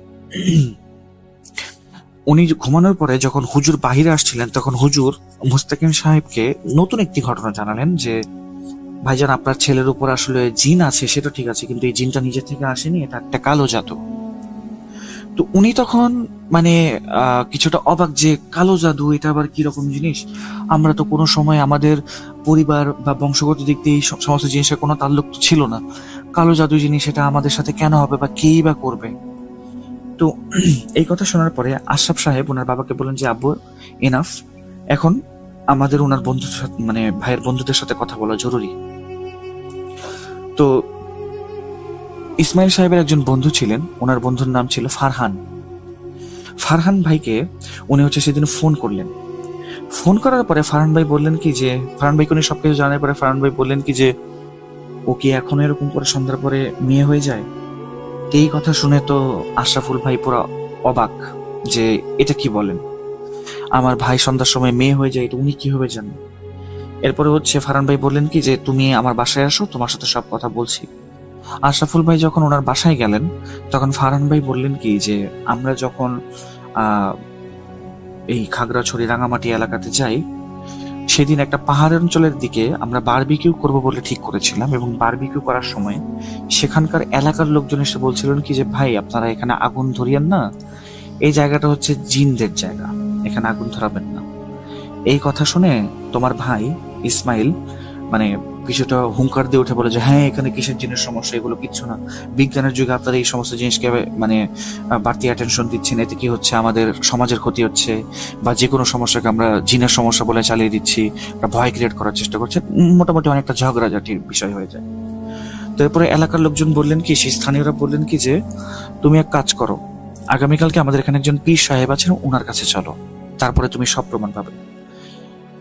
ইসমাইল ভাইয়ের বন্ধুরা ওনাকে অনেক জোরাজোরি করলেন যে থাক, দরকার নাই, চলো আমরা এখান থেকে চলে যাই, আর ওনাদের ওখানে যাওয়ার কালকে দরকার নেই আমাদের। কিন্তু ইসমাইল ভাই তো নাছরবান্দা, উনি বলেন কি যে না, আমি প্রমাণ করে দিব এরকম জিন বলতে আসলে কিছু নাই। পরদিন সকালবেলা স্থানীয় লোকজনের সাথে উনি সেই পীর সাহেবের কাছে গেলেন এবং সেখানে একই লেকচার দেওয়া শুরু করলেন। যখন আর্গুমেন্টটা কিছুটা হিটেড হয়ে যায়, তখন উনি পীর সাহেবকে কিছুটা তুই তো করেই বলেন যে তোর জিন নিয়ে তুই থাক, আমরা আমাদের মতো থাকি, বিজ্ঞানের যুগে জিনের কথা বলতেছিস, তোর তো আসলে মানে সাহস কম না, বা তুই এতটা কুসংস্কারাচ্ছন্ন কিভাবে হতে পারিস, এরকম করে কিছুটা চার্জ করে কথাবার্তা বলেন।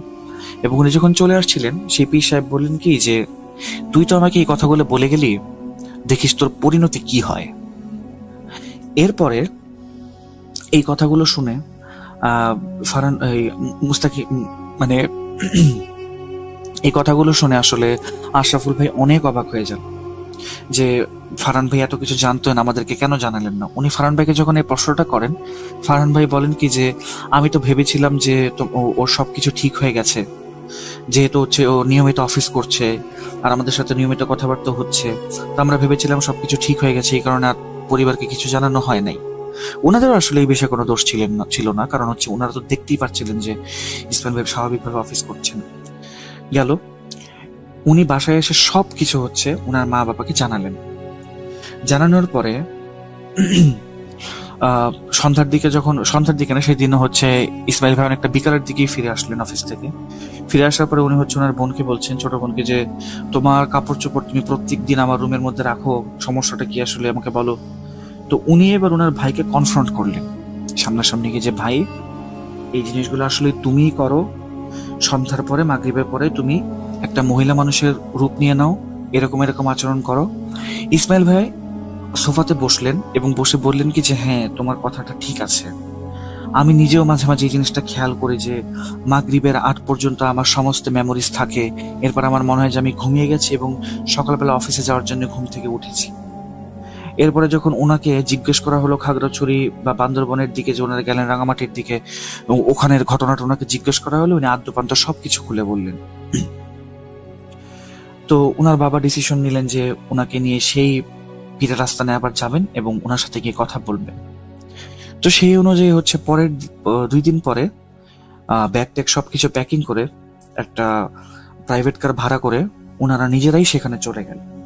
ইসমাইল ভাই, ওনার আম্মু, ওনার আব্বু এবং আশরাফ ভাই, এই 4 জন চলে গেলেন। তো ওখানে যেতে যেতে প্রায় মানে রাতই হয়ে যায়, রাত্রেবেলা সকাল হয়ে যায়, ওনার রাতে রওনা দিয়েছিল, সকাল হয়ে যায়। তো এর মাঝখানে হচ্ছে ডাক্তারের মানে ঘুমের ইঞ্জেকশন দিয়ে ওনাকে অচেতন করে রাখা হয়েছিল ইসমাইল ভাইকে, যেন উনি কোনো কিছু বুঝতে না পারেন। তো ওখানে নিয়ে যাওয়ার পরে একটা হোটেলে ওঠেন ওনারা।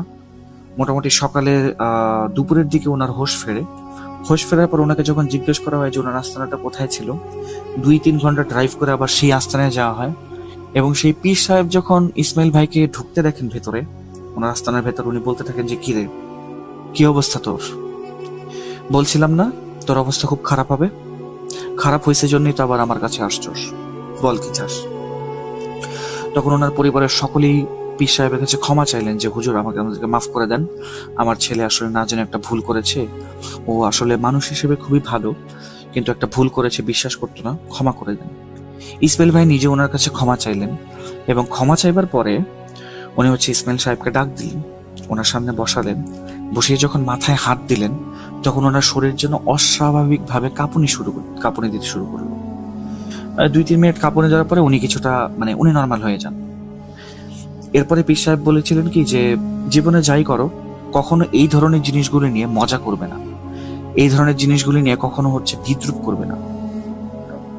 তোমাদের সায়েন্স দুনিয়াতে অনেক উপরে চলে গেছে, চাঁদে চলে গেছে, মঙ্গল গ্রহে চলে গেছে, কিন্তু দুনিয়াতে এরকম কিছু জিনিস আছে যেগুলোর মোকাবেলা তোমাদের সায়েন্স আসলে করতে পারবে না। তো সবকিছু নিয়ে মজা কখনো করতে নেই। ভালো থাকো, তোমার জন্য দোয়া থাকলো, এই ধরনের ভুল আর কখনো করবে না। তো উনি হুজুরের কাছে ক্ষমা চেয়ে, মানে পীর সাহেবের কাছে ক্ষমা চেয়ে চলে আসলেন এবং তারপর থেকে নাকি ওনার সাথে আর কোনো ধরনের কোনো সমস্যা হয়নি। তো আশরাফুল ভাই এই ঘটনাটা বলার পরে আমাকে বলেছিলেন যে ওনার বাসার ছাদের একটা ছবি আমার কাছে উনি শেয়ার করবেন। ছবিটা শেয়ার করার পরে আমরা যেন ছবিটার কিছু কিছু অংশ ব্লার করে সেটা পোস্ট করি, সে অনুমতি উনি আমাকে দিয়েছেন এবং আমি ছবিটা হচ্ছে রাসেল ভাইয়ের কাছে পাঠিয়ে দিচ্ছি। এরপরে এটা আপলোড করলে আপনারা সবাই দেখতে পারবেন যে আসলে কোথায় এই ঘটনাটা ঘটেছিল। তো এই ছিল আজকের ঘটনা। আশা করি আপনাদের ভালো লেগেছে। যদি ভালো লেগে থাকে তাহলে আপনাদের কাছে আমি কৃতজ্ঞ, আর যদি ভালো লেগে না থাকে তাহলে আমি আপনাদের কাছে আসলে করজোরে ক্ষমা প্রার্থী। আবারও কথা হবে নতুন কোনো সপ্তাহে নতুন কোনো ঘটনা নিয়ে। ততদিন পর্যন্ত ভালো থাকুন, সুস্থ থাকুন, আমাদের সাথে থাকুন। আল্লাহ হাফেজ।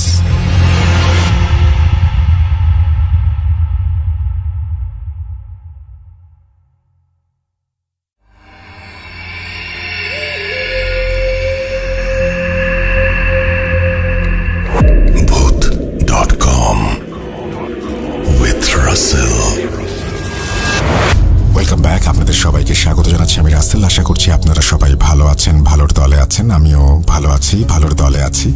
এই মুহূর্তে আমরা চলে যাব আমাদের পরবর্তী ঘটনায়। আশা করছি এই ঘটনাটি আপনাদের ভালো লাগবে। প্রথম থেকে শেষ পর্যন্ত আমাদের সঙ্গে থাকার জন্য আপনাদেরকে অসংখ্য ধন্যবাদ। চলুন শুরু করা যাক।